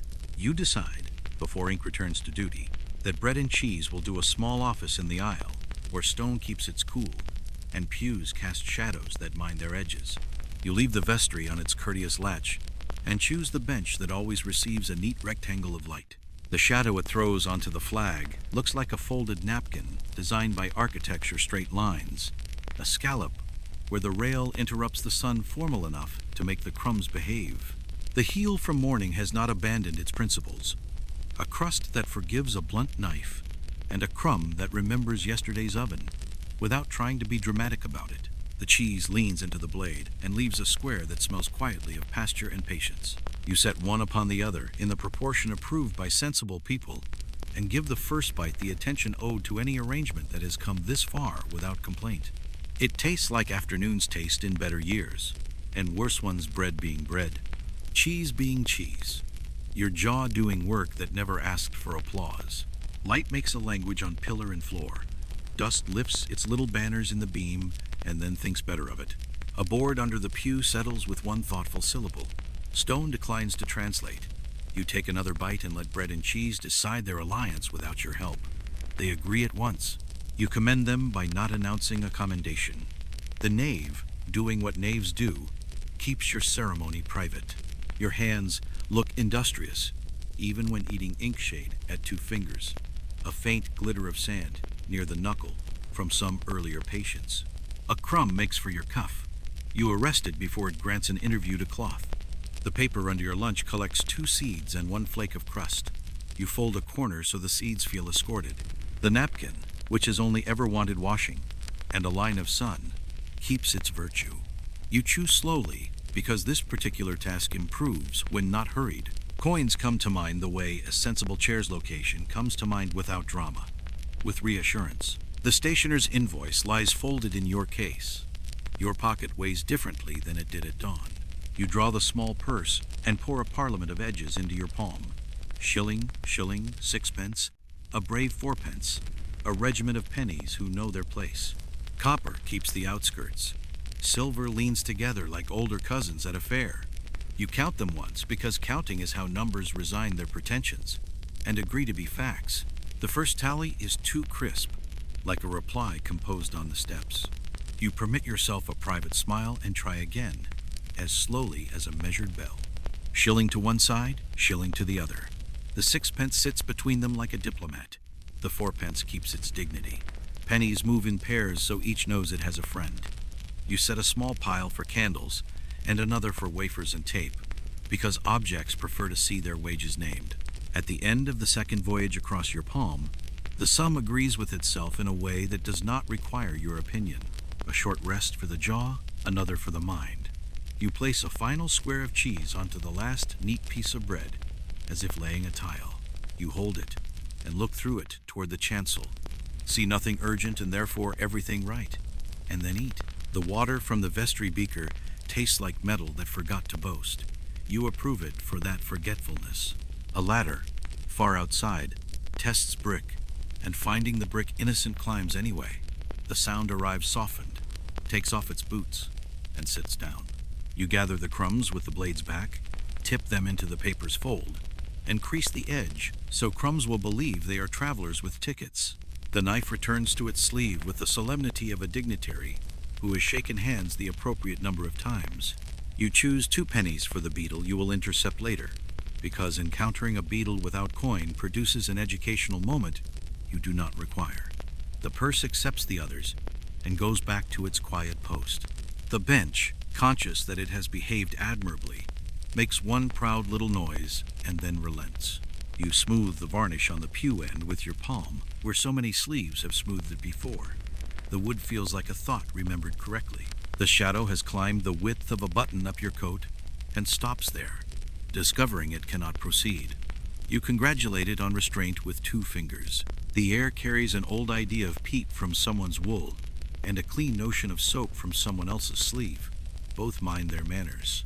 You take stock of small materials the way a person checks windows before leaving a house.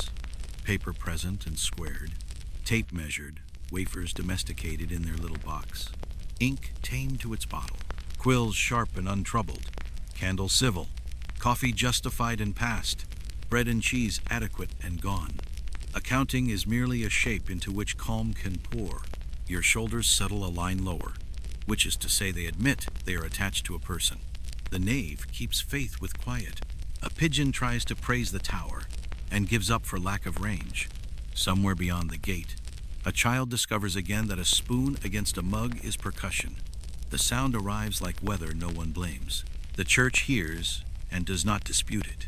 You set the lunch paper into the pocket, where innocent litter waits for the grace of a fire, and press the top so it will not explore. You glance toward the loft. A soft triangle of light above the pipes announces nothing, and thereby comforts you. The folded sheet you placed on the upper shelf remains simply paper in the company of books. You like it better for staying modest. Objects that insist on being actors wear a person out. Today has no appetite for auditions. You stand because the bench has been generous and deserves release. The hem of your coat considers the floor, sighs, and behaves. You gather the purse and the knife, return the beaker to the vestry, and set it to dry precisely where drying has always proved successful.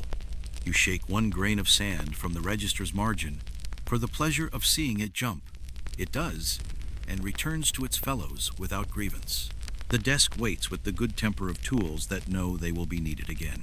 The quill offers its point like a foxglove offers a bell, not urgently but convincingly. The blue wrapper lies on the chair like a piece of sky that can be folded and labeled without offense. You touch the scrap you wrote earlier, folded paper behind psalmody, upper left, and approve your own caution. It is a small neatness, which is the best kind. Both palms on the table, a breath that belongs to rooms rather than lungs. And then the day resumes its shape inside your chest. The keys under your coat confess their weight. The purse confesses its remaining coins. You separate 2 pennies into the left pocket, where charity recognizes them faster, and keep the rest to the right where arithmetic likes company. You take the ring of keys, let the correct tooth find your thumb by memory, and lay them down again because the next thing is stairs. Lunch has concluded its employment. It wrote no sermon and accomplished no romance. It merely returned you to the size you prefer. The pew's shadow proceeds without you, and that is fine. You open the vestry door with the back of your knuckles, so the latch will have nothing to say, and you pass into the aisle with the same measure you brought to it. Small, steady, content to be a person in a building that keeps its own counsel. You take the stair with the same quiet arithmetic as before. One, another. The corner where up remembers how to be up, and the loft receives you as if you had only stepped away to let it measure itself. The bench keeps its improved obedience. The bellows handle lounges and it's strapped like a cat, pretending to nap with one eye. Down below, the west door remarks once and then stills. You lean your elbows on the rail, because elbows understand the business of waiting, and you listen to a building change shape without moving. They arrive in signs first, a scatter of softer feet on the flags, a breath that is almost laughter, and then remembers where it is. The little collision of a cap with a pew, and the apology whispered to furniture. Someone's boots have outgrown their owner's legs. They announce themselves bravely, and then try to behave. The side door hushes shut with the guilty elegance of a door that ought to have been gentler. A sleeve is shaken free of a coat, as if the sleeve had been personally insulted by weather. You watch none of it, and see all of it. The choirmaster's steps are a measured kind that have never hurried for boys, and never needed to. His cane ornamental only because it refuses to be otherwise touches the aisle with a patient syllable. He clears his throat in the key of authority that has decided authority can be kind. Gentlemen, he says, not to flatter, but to lay out a path. The boys realize they are gentlemen, and immediately become less certain where their hands ought to live. Behind backs, he adds, and the problem is solved. They spread themselves into two careful rows that do not stay straight, so much as agree to the idea of straightness. Caps are set down with the grave calculation of people who are not sure whether the cap will remember where it belonged. Two lads compare the bravery of their cold fingers, and one rubs the other's knuckles briskly, as if lighting a moral fire. A late coat is handed off and does not fall. Victory. Breath lifts in pale threads and vanishes. Modest esteem. The choirmaster produces his small oracle, a pitch pipe that has survived a decade of pockets and opinions. He taps it against his thumb in the manner of men who believe wood can be nudged into honesty, and blows a note that decides to be pleasant, unambitious. He lets it hang in the air, long enough to make a meeting of it. The boys aim their voices at it with the tender certainty of arrows shot by sleep. Some arrive a whisker short, some a whisker past, all within the parish of accuracy. He nods as if they have remembered their own names. Open mouths as if you mean it, not as if you are eating soup. He says in the friendly misery of a man who has said this in 3 winters and will say it in 10. They oblige. A slender boy at the end, who will one day be taller than his patience, overreaches and then blushes at his ambition. The sound thins and finds the group again. Breath on the rests. The master reminds, and the room nods without needing to. Rests like being noticed. He lays a hand on the shoulder of the nearest bench, which accepts the honor, and names the tune. A plain one in long meter that travels sensibly, knows where to bow, and never puts on a feather. Pages rustle without getting ideas of their own. You see the note heads from above has tiny gardens of black, each seed placed by a careful gardener who believes in rules. Down in the nave, a whisper of shuffling becomes a pose of attention. One boy coughs into a sleeve correctly enough to be praised privately later for restraint. The first try is a little cart with a wheel that would like to remind everyone it exists. The opening line wobbles, decides not to, and proceeds. The middle finds the pitch the way a hand finds a banister in light that is not yet certain. By the last line, something like a road appears. They put their feet to it and arrive where they were meant to. The choirmaster permits one eyebrow to endorse the attempt. Again, he says, the kind of again that means always. They begin once more, and the second beginning is the kind that is listened to the first. A thin voice halfway down the row learns not to panic when it hears itself. Another learns not to love its own echo. The top line lives a straightforward life. The middle learns to behave like bread, to hold, to bind, to be there without demanding comment. The bases by which the boys mean whomever's voices have fallen ahead of their faces remember that low is not the same as loud, and that loud is not the same as good. You stand as still as a candlestick and accept the small domestic miracle of order, offering itself to breath. You try a quiet partnership. 2 fingers draw the gentle stops, not to take over, only to lend the boys a floor. The softest 8 shows them where the ground is. The slimmer 4 keeps their feet from sliding. You do not play what they sing.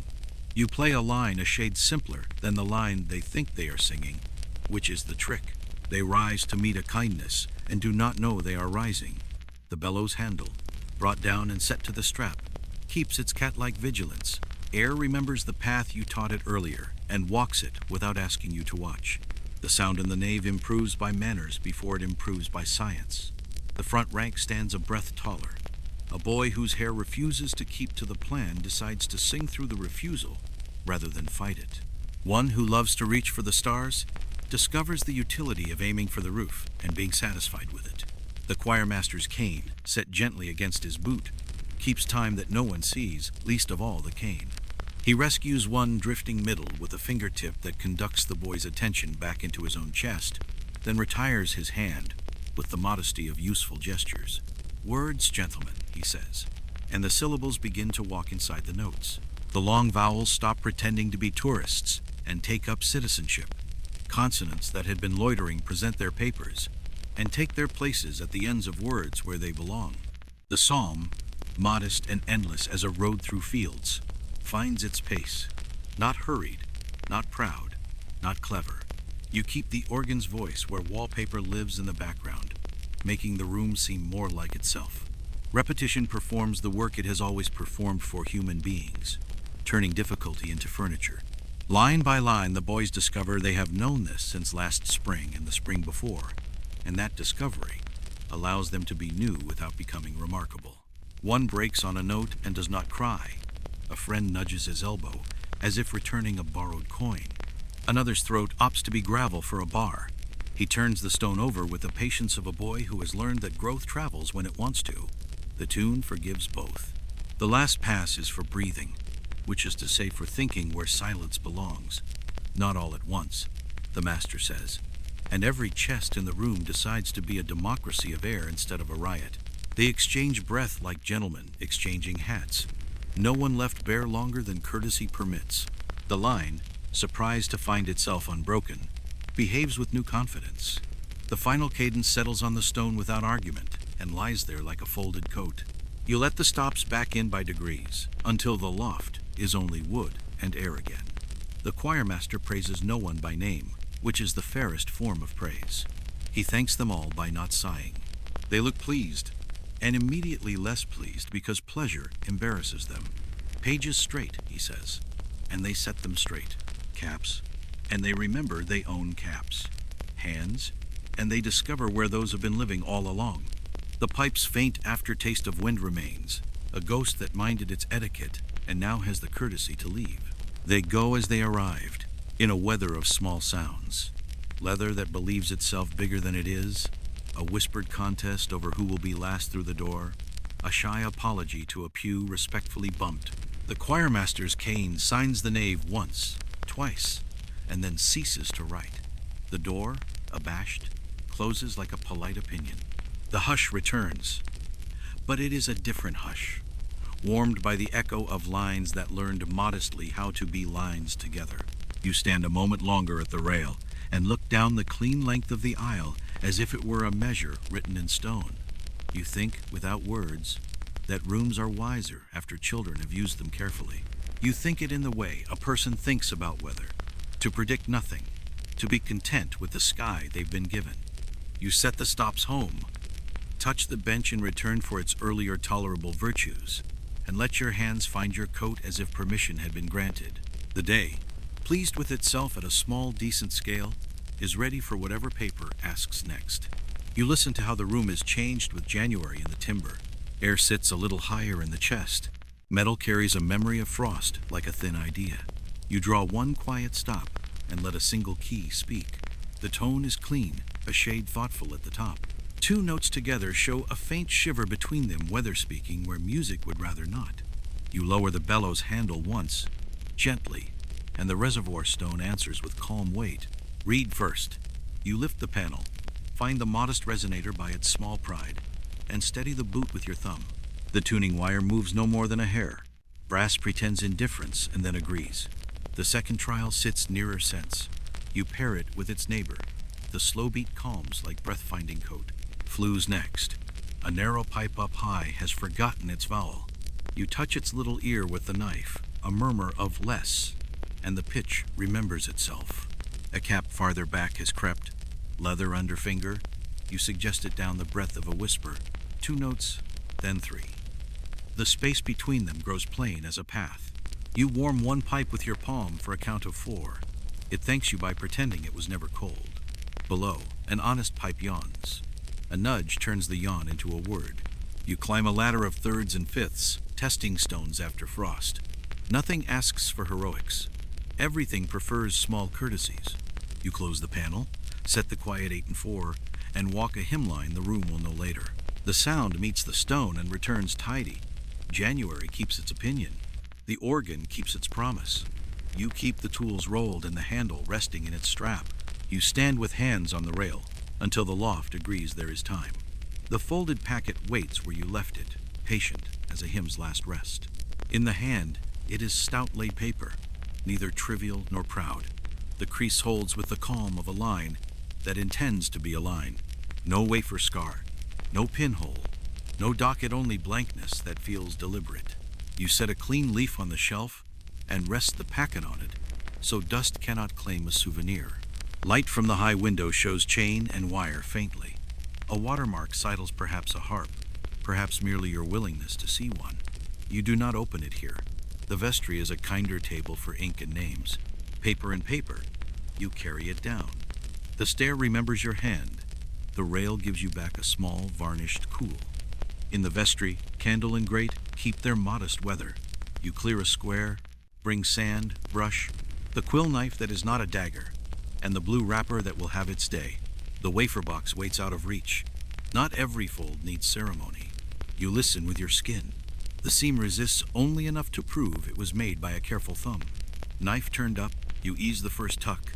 The paper answers with a quiet crackle of autobiography. You pause, just to prove to yourself you can. The second tuck yields with the same good sense. Inside is cream, less weathered than the face it hid behind. Nothing on the inner panel yet. No hurried pencil memorandum. No yard of Latin trying to look like duty. You set the loosened flap back and weight it with the pencil, letting the sheet breathe. You note its place, and let the room keep still today. You let "at last" mean now.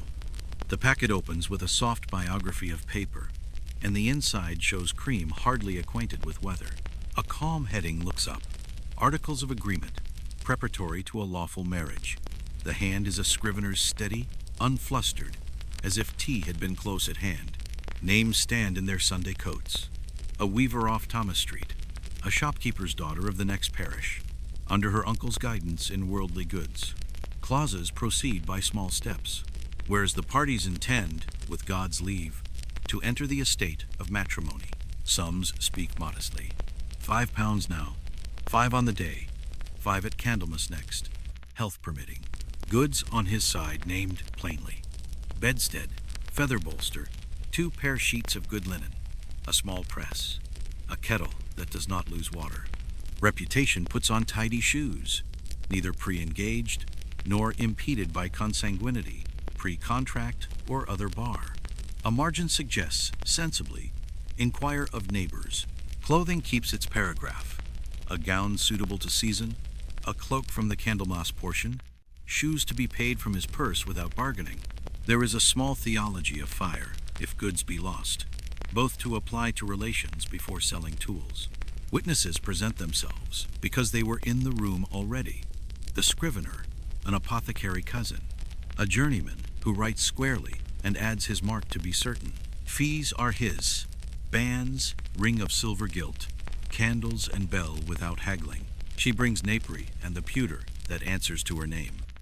Abode behaves, she under her aunt's roof, he near his work, hours sober, tobacco in the yard. Widowhood's clause is brief and kind. Linens and small press to the survivor. Bedstead home again. Unpaid sums forgiven if mercy and purse agree. The day is a Tuesday. Names signed without flourish. Custody is a quiet craft. You lay the contract on the blue wrapper as on a small sky. Measure the linen tape against it. and set the label nearby blank, modest, ready. The vestry chest breathes a patient timber smell. Its lock looks back with the calm of a tool pleased to be used correctly. The key ring waits under your palm. The right tooth finds your thumb, because it always has. You write a slip for yourself. Nothing theatrical. Names in order. Date. The word articles. And where the packet will live. The pencil keeps its voice low. You test the chest with a knuckle hinge answers without gossip. Inside, packets already keep their little treaties in blue and brown. A roll of deeds naps like a cat at the back. Space makes room without fuss. You return to the table and fold the wrapper once, then twice, edges in agreement the way puens agree with varnish. The tape runs under, over, under again, no bow. Just a square knot that minds its duties and does not try to be charming. The label receives its plain sentence in your steadier hand. You blow no breath, only let the ink grow less shiny while sand pretends to help. A moment for the register. On the page of this day, you add the briefest memorandum. Articles received before noon, to be kept in vestry chest. No names here. The book is not for curiosities, only for order. You let the blotting sand walk and return. The candle hums its vowel and shortens a finger's breadth. You turn the key in thought before turning it in wood. This quiet afternoon. Paper prefers companions. You cut a narrow slip from a fair sheet and set it at a tidy angle beside the register. Names go down exactly as written in the contract, neither corrected nor improved, because witness is not the same as editing. Beneath, you copy the sum clauses in a shorthand. You will recognize later, 5 now, 5 day, 5 canned, and you add the word goods with a small list. Bedstead, sheets, press, kettle sound. No romance, no sermon. You rule a faint line and write witnesses with the same plain care. Scrivener, cousin apothecary, journeyman weaver, his mark. Then a note to your later self. Fee, bands, ring, candles, and bell his. On the second side, you add a reminder that the parties declare no impediment known, with that tidy parentheses, inquire of neighbors. It is enough to jog a memory, not enough to start a play. The slip is not for the parish book. It is for the cupboard, a whispering index among the blue wrappers, so that hands can find what minds vaguely recall. You let the ink settle, guide sand across and back, and bend the slip with the rounded spine of the knife, so the fold will not crack at the first impatience. The small brush shows its use, sweeping 2 grains from the date. You fetch the chest key, open to the quiet company within, and place this slip in the frontmost wooden tray where labels live. A narrower drawer keeps such notes.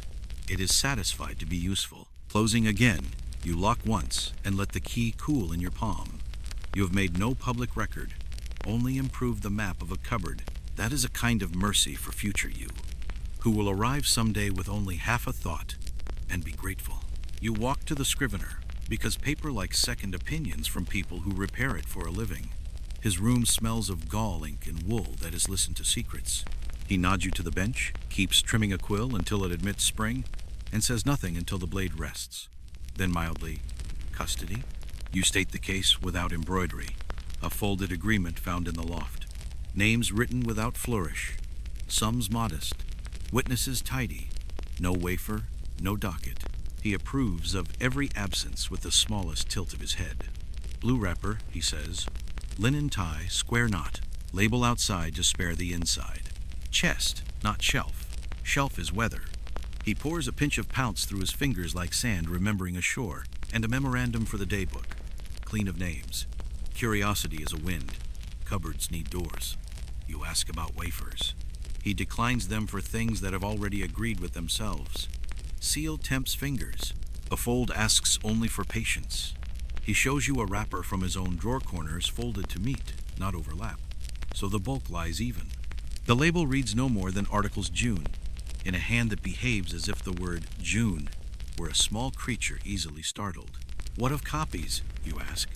If the parties come, he says, you may fair copy what they need, and docket it with their consent. Until then, keep the originals quiet. He demonstrates a knot with linen tape that looks like nothing at all, and therefore will not be pulled by the tide of idle hands. Air the chest on a dry day. Make your sand earn its keep. You leave with nothing purchased except clarity. Outside, the lane keeps its grammar. Inside your coat, the key ring feels more fluent. You walk slower. You give the blue wrapper its turn. Laid flat, it looks like a sky that has agreed to be folded. You center the contract on it, leave even margins, bring corners toward each other so the bulk lies quiet. Linen tape runs beneath, patient. You fold over, under, over, and finish with a square knot that minds work and refuses flourish. The knot sits small, as if it understands the virtue of being ignored. The label receives the plain sentence, your pencil rehearsed. 2 names in their order, articles, and the date. No adjectives. You let sand pass and return. The graphite stays where it should. You hold the packet to your ear for no reason at all, and hear only paper, being paper. Good. You open the chest. The lock does its small throat clearing, and then admits you. Inside, wrappers live in a courteous row. You find the place that makes sense between deeds concerned with leases and a cluster of correspondence about pew rents that will never become exciting. The packet slides in. The row makes room like reasonable neighbors at a bench.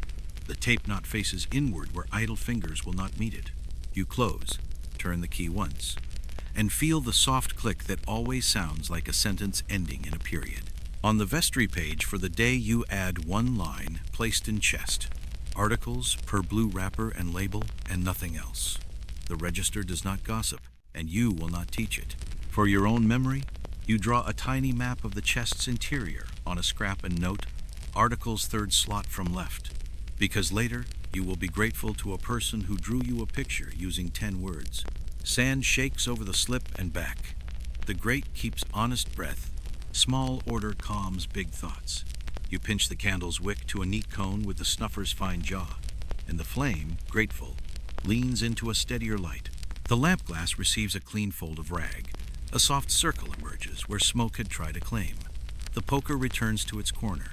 The grate sighs in the dialect of coal that knows it has done enough. On the table, you shake the sand jar like a gentler hourglass, making sure the grains flow freely. A few clump, you persuade them apart with the end of a spare quill.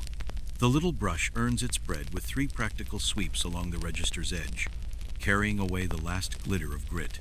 You wipe the knife, not because it misbehaved, but because tools imitate their keepers. You look along the vestry shelves. Wax sticks stand like short soldiers. Wafers sleep in their box.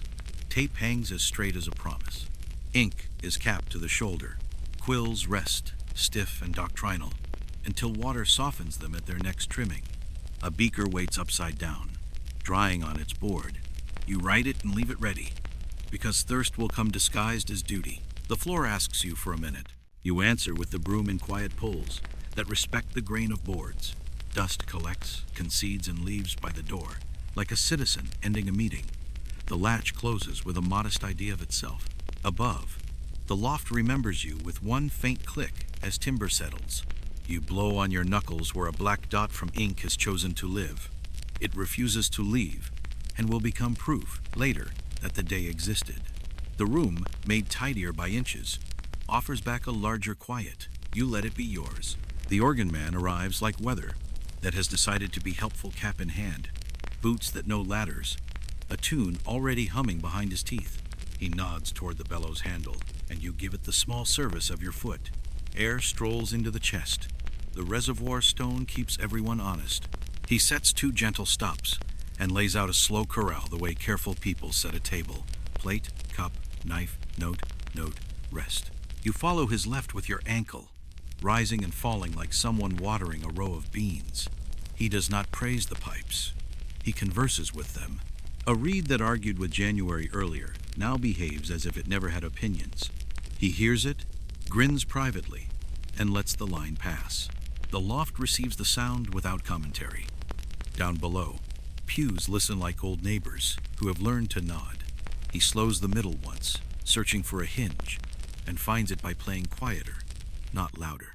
There, he says to no one, which is to say to you, which is to say to the room.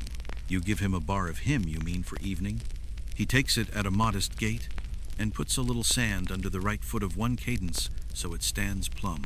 He leaves no chalk marks, no flourishes, only the memory of notes behaving in their shoes. When he stops, the silence is rounder. He closes the fallboard, taps it with 2 fingers as if thanking a horse, and collects his cap. Payment, plain and promised, passes hand to hand without counting aloud. He shrugs the door's draft from his shoulders and goes the way practical saints go. Down, out, not fussed with. You listen to the hush he leaves behind like bread cooling. Evening arrives by coats and shawls. Doors breathe, shoes negotiate stone, and the nave fills in polite increments. A widow who knows the 4th pew by touch. A mason whose hands keep lime even when washed. 2 girls sharing a single ribbon's idea between them.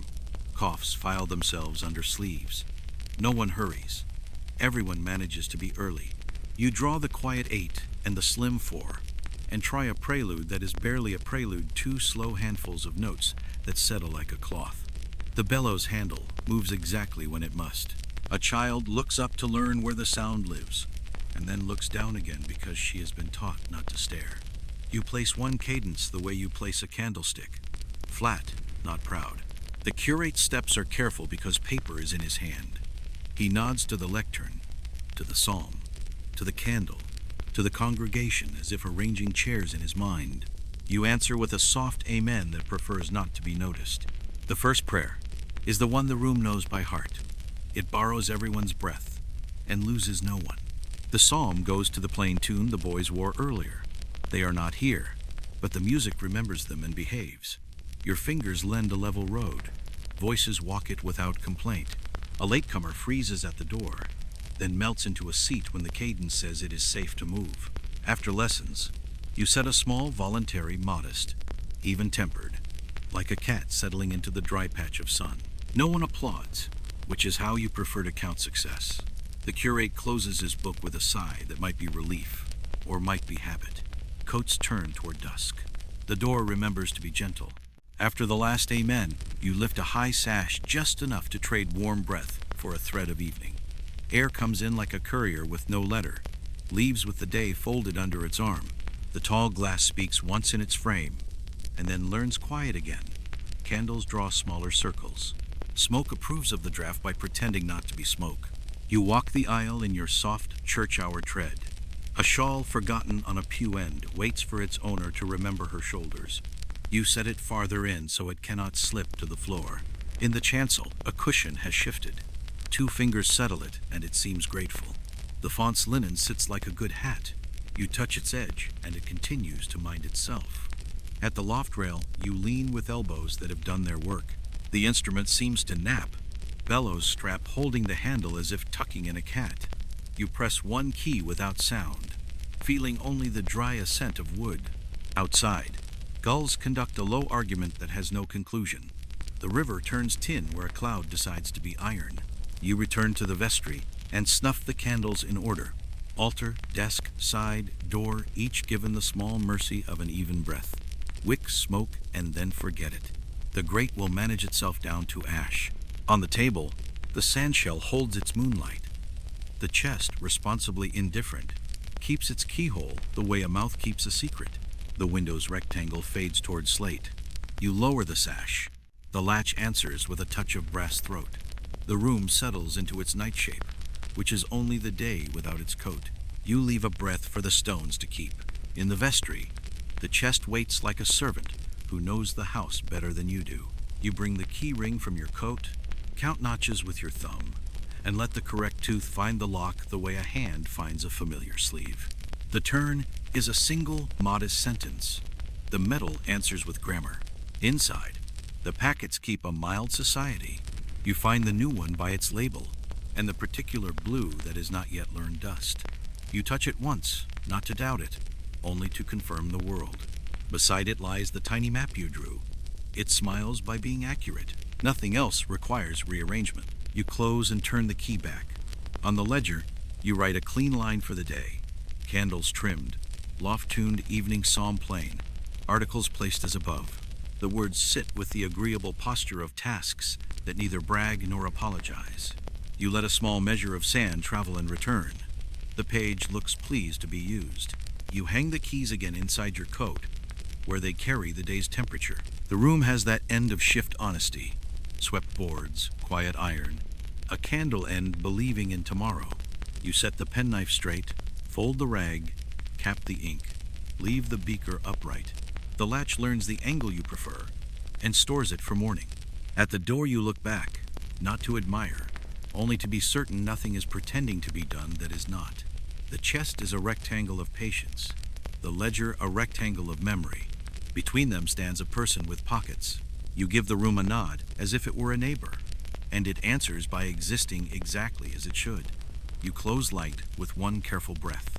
Outside, the quays receive you with the calm of stone that has been bargaining with water since before your boots were born. Lamps lean into the breeze. Their flames practice a small bow and then hold. Peat smoke draws low like a shawl over the river.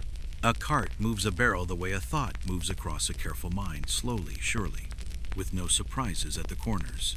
Men speak in the grammar of ropes and tide. A wary shoulders passed with two oars that agree on patience. The oarlocks give their small hinge size.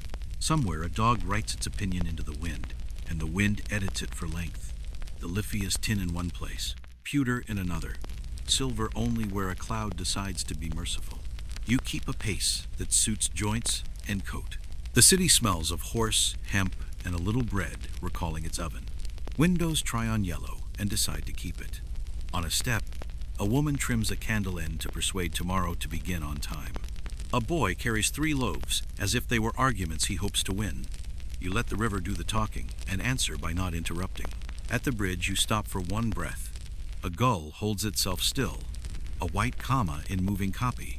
Below, current finds the pier and remembers how to part and rejoin without complaint. You touch the rail that hundreds have taught to be smooth. The rail pretends it has always been thus. Streets lean you toward home without commands. The smoke follows because smoke is sociable. Your pockets hold keys, a purse altered by the stationer, and the small comfort of paper done. You make a left you have made every evening this month, and consider it a satisfactory habit. Home is a room that has learned your shoulders. You hang the coat where it has always preferred to live, and set the hat in its well-behaved bowl. The hearth receives 2 small sods. They take the hint and glow without drama. A kettle considers the hook and accepts it. Steam will arrive only when invited. You take the mending basket to the table because quiet likes company. The left glove has decided to be punctilious by wearing thin exactly where work rubs. You thread a needle with thread that agrees to be strong and uninteresting. Stitches walk a small circle, even as footfalls on a cloister, closing the thought the leather had opened. The seam looks like nothing at all when finished, which is how you prefer finished things to look. A sleeve crease has forgotten its duty. You fold it along the correct memory, lay a warm iron on its obedience, and lift. The line returns to itself. Cuffs receive a whisper of starch from the dish, and promise to keep their manners through tomorrow. You approve without ceremony, and put the iron to bed facing east, because someone told you to once. On the sill, a comb and a brush lie like 2 opinions that have agreed to share the same chair. You take 6 strokes, then 6 more, and the coat, easier now, forgives the day. Buttons account for themselves. A loose one is put back on its retainer with a knot that understands economy. You sit, not because sitting is necessary, but because the chair expects it at this hour. Bread crust and a sliver of cheese complete an argument begun at noon. You drink water that tastes of tin and honesty. The room has nothing to prove, neither do you. The fire agrees quietly. Street cries go thin and then thoughtful. The last seller hums a single line about apples as he counts the ones he has not sold. The line makes peace with itself before turning the corner. A cart's last wheel remembers to creak. Somewhere, a shutter argues, loses, and agrees to be quiet for the night. A cat you do not own, but who owns your window, visits the sill and claims the evening. It examines your room with the strict mercy of a magistrate, blinks at the hearth, and accepts your existence. You pay rent in the coin of 1 fingernail's worth of cheese, which is honored at once. Tail arranged. It becomes an ornament designed by nature to improve windows. You sit in the chair that is never asked to be noticed, and let the room finish its sentences. Smoke writes slow letters above the peat. The letters mean nothing and are perfectly satisfying. You make a small plan without moving. Tomorrow's wicks, the boy for the bellows if he can be found, the page where bands will sit, the chest that will expect your check. The plan signs its own name and files itself. A neighbor passes and the stair reports a wait, you know. The door next along opens. A greeting at shoe level is exchanged, and feet become private again. You decide to oil the latch on Saturday. The kettle clears its throat once, and then performs. You pour water into a cup that has never wanted to be fancy. Steam makes your face reasonable. Outside, some enthusiastic citizen rehearses a whistle he will not perfect. The tune improves with distance and becomes nearly beautiful when it reaches your window. The cat approves this assessment by sleeping, the highest form of agreement known to cats. You remember the shawl and decide the owner will sleep better with it within reach. The lane keeps a sensible dark. Lamps whisper over puddles. The river mutters its small evening sermon. The church receives the key in the same old grammar. In, turn, click. The door correcting the night without scolding it. Inside, the nave is the day without its hat. You walk straight to the pew where the shawl kept its place. Fold it into a soft square that understands shoulders, and lay it on the vestry chair to await the morning's inquiries. You make a small note, shawl back pew, to be asked after, and pin it where you will find it before breakfast. Since you have come, you look up. The loft holds its hush like a bowl. One step on the stair, then two, no farther. You do not need the bench to remember you at this hour. The organ, asleep but listening, receives your palm on the rail. You promise it air tomorrow, and it believes you. On the way back, you test the west door's latch with that Saturday oil already promised. It asks for less than a drop. You give exactly that from the little vial you keep for doors that think ahead. The latch thanks you by becoming the kind of metal that does not make speeches. You stand in the porch long enough to agree with weather. A courier of rain touches your cheek and fails to convince the sky to begin. The tower owns its shadow. The yard keeps its neat dimness. You lock, turn the key only once, and let the night have what it came for. Quiet, kept properly. The lane walks you home without needing to be told the way. Your pockets hold keys, and nothing else tonight. Morning finds you testing what night might have altered. The staircase minds its manners. The rail gives back the same varnished cool. In the loft, you dust the music shelf with a triangular rag that enjoys being triangular. The hymnbooks stand square, which is their idea of happiness. You check the small dish, the feather, the pencil. They have not discovered ambitions. You open the vestry chest and consult your tiny map for the pleasure of knowing it is right. The blue packet sits where it was told. The square knot still a small nothing. The label still speaking only when asked. You do not take it out. You look, you nod, you let the chest be the chest. Locks appreciate being trusted as well as tested. In the nave, you retie the ribbon on the psalter because some enthusiastic page-turner had taught it a sailor's knot. You give it the plain bow that behaves, tails tucked, ends equal. A cushion gets a shake. Wax gets a trim. Sand remembers to be sand. The broom learns the center aisle again and forgets itself at the last flag, where it always wishes to rest. At the organ, you set 2 modest stops and try 4 bars to see if the room slept straight. It did. The reed that was proud is merely alert. Your ankle finds the bellows handle as if it had been practicing in the night. You end with the smallest cadence you know. It lands so flat and sure that even dust decides to applaud by settling. Back in the vestry, you write 3 words on the day's line, all in order. They look like they have always lived there. You close the book and let the latch speak once, kindly. Morning accepts your lack of ceremony. Night takes the street by the hand and persuades it to lie down. You make your bed with the same small decencies you practiced on paper. Sheet straight, blanket honest, pillow shaken once, and asked to be kind. The room learns the square of candlelight it will keep until the wick remembers to be done. You stretch your hands and they belong to today, ink in a seam, a thread of coal smell, a faint echo of bellows in the wrist. You do not mind. Proof is comfortable in small amounts. Outside, someone laughs low and friendly, the way a door laughs when it fits its frame. A cart makes peace with a rut. The river forgets a little and then remembers. You lie down and let the mattress take your arguments and lay them flat. Breath settles to the measure rooms prefer. You think, in the way thinking is allowed at this hour, of names written without flourish, and sums that will not break a day, of a chest that minded its charge and a key that turned exactly once. The organ, somewhere above night, keeps its wind tucked and dreams in wood. A cat walks the sill as if patrolling a fortification. It finds nothing wrong and sits. Rain decides either to begin tomorrow or to pass the city by. The house next door extinguishes its last candle with a noise like a polite secret.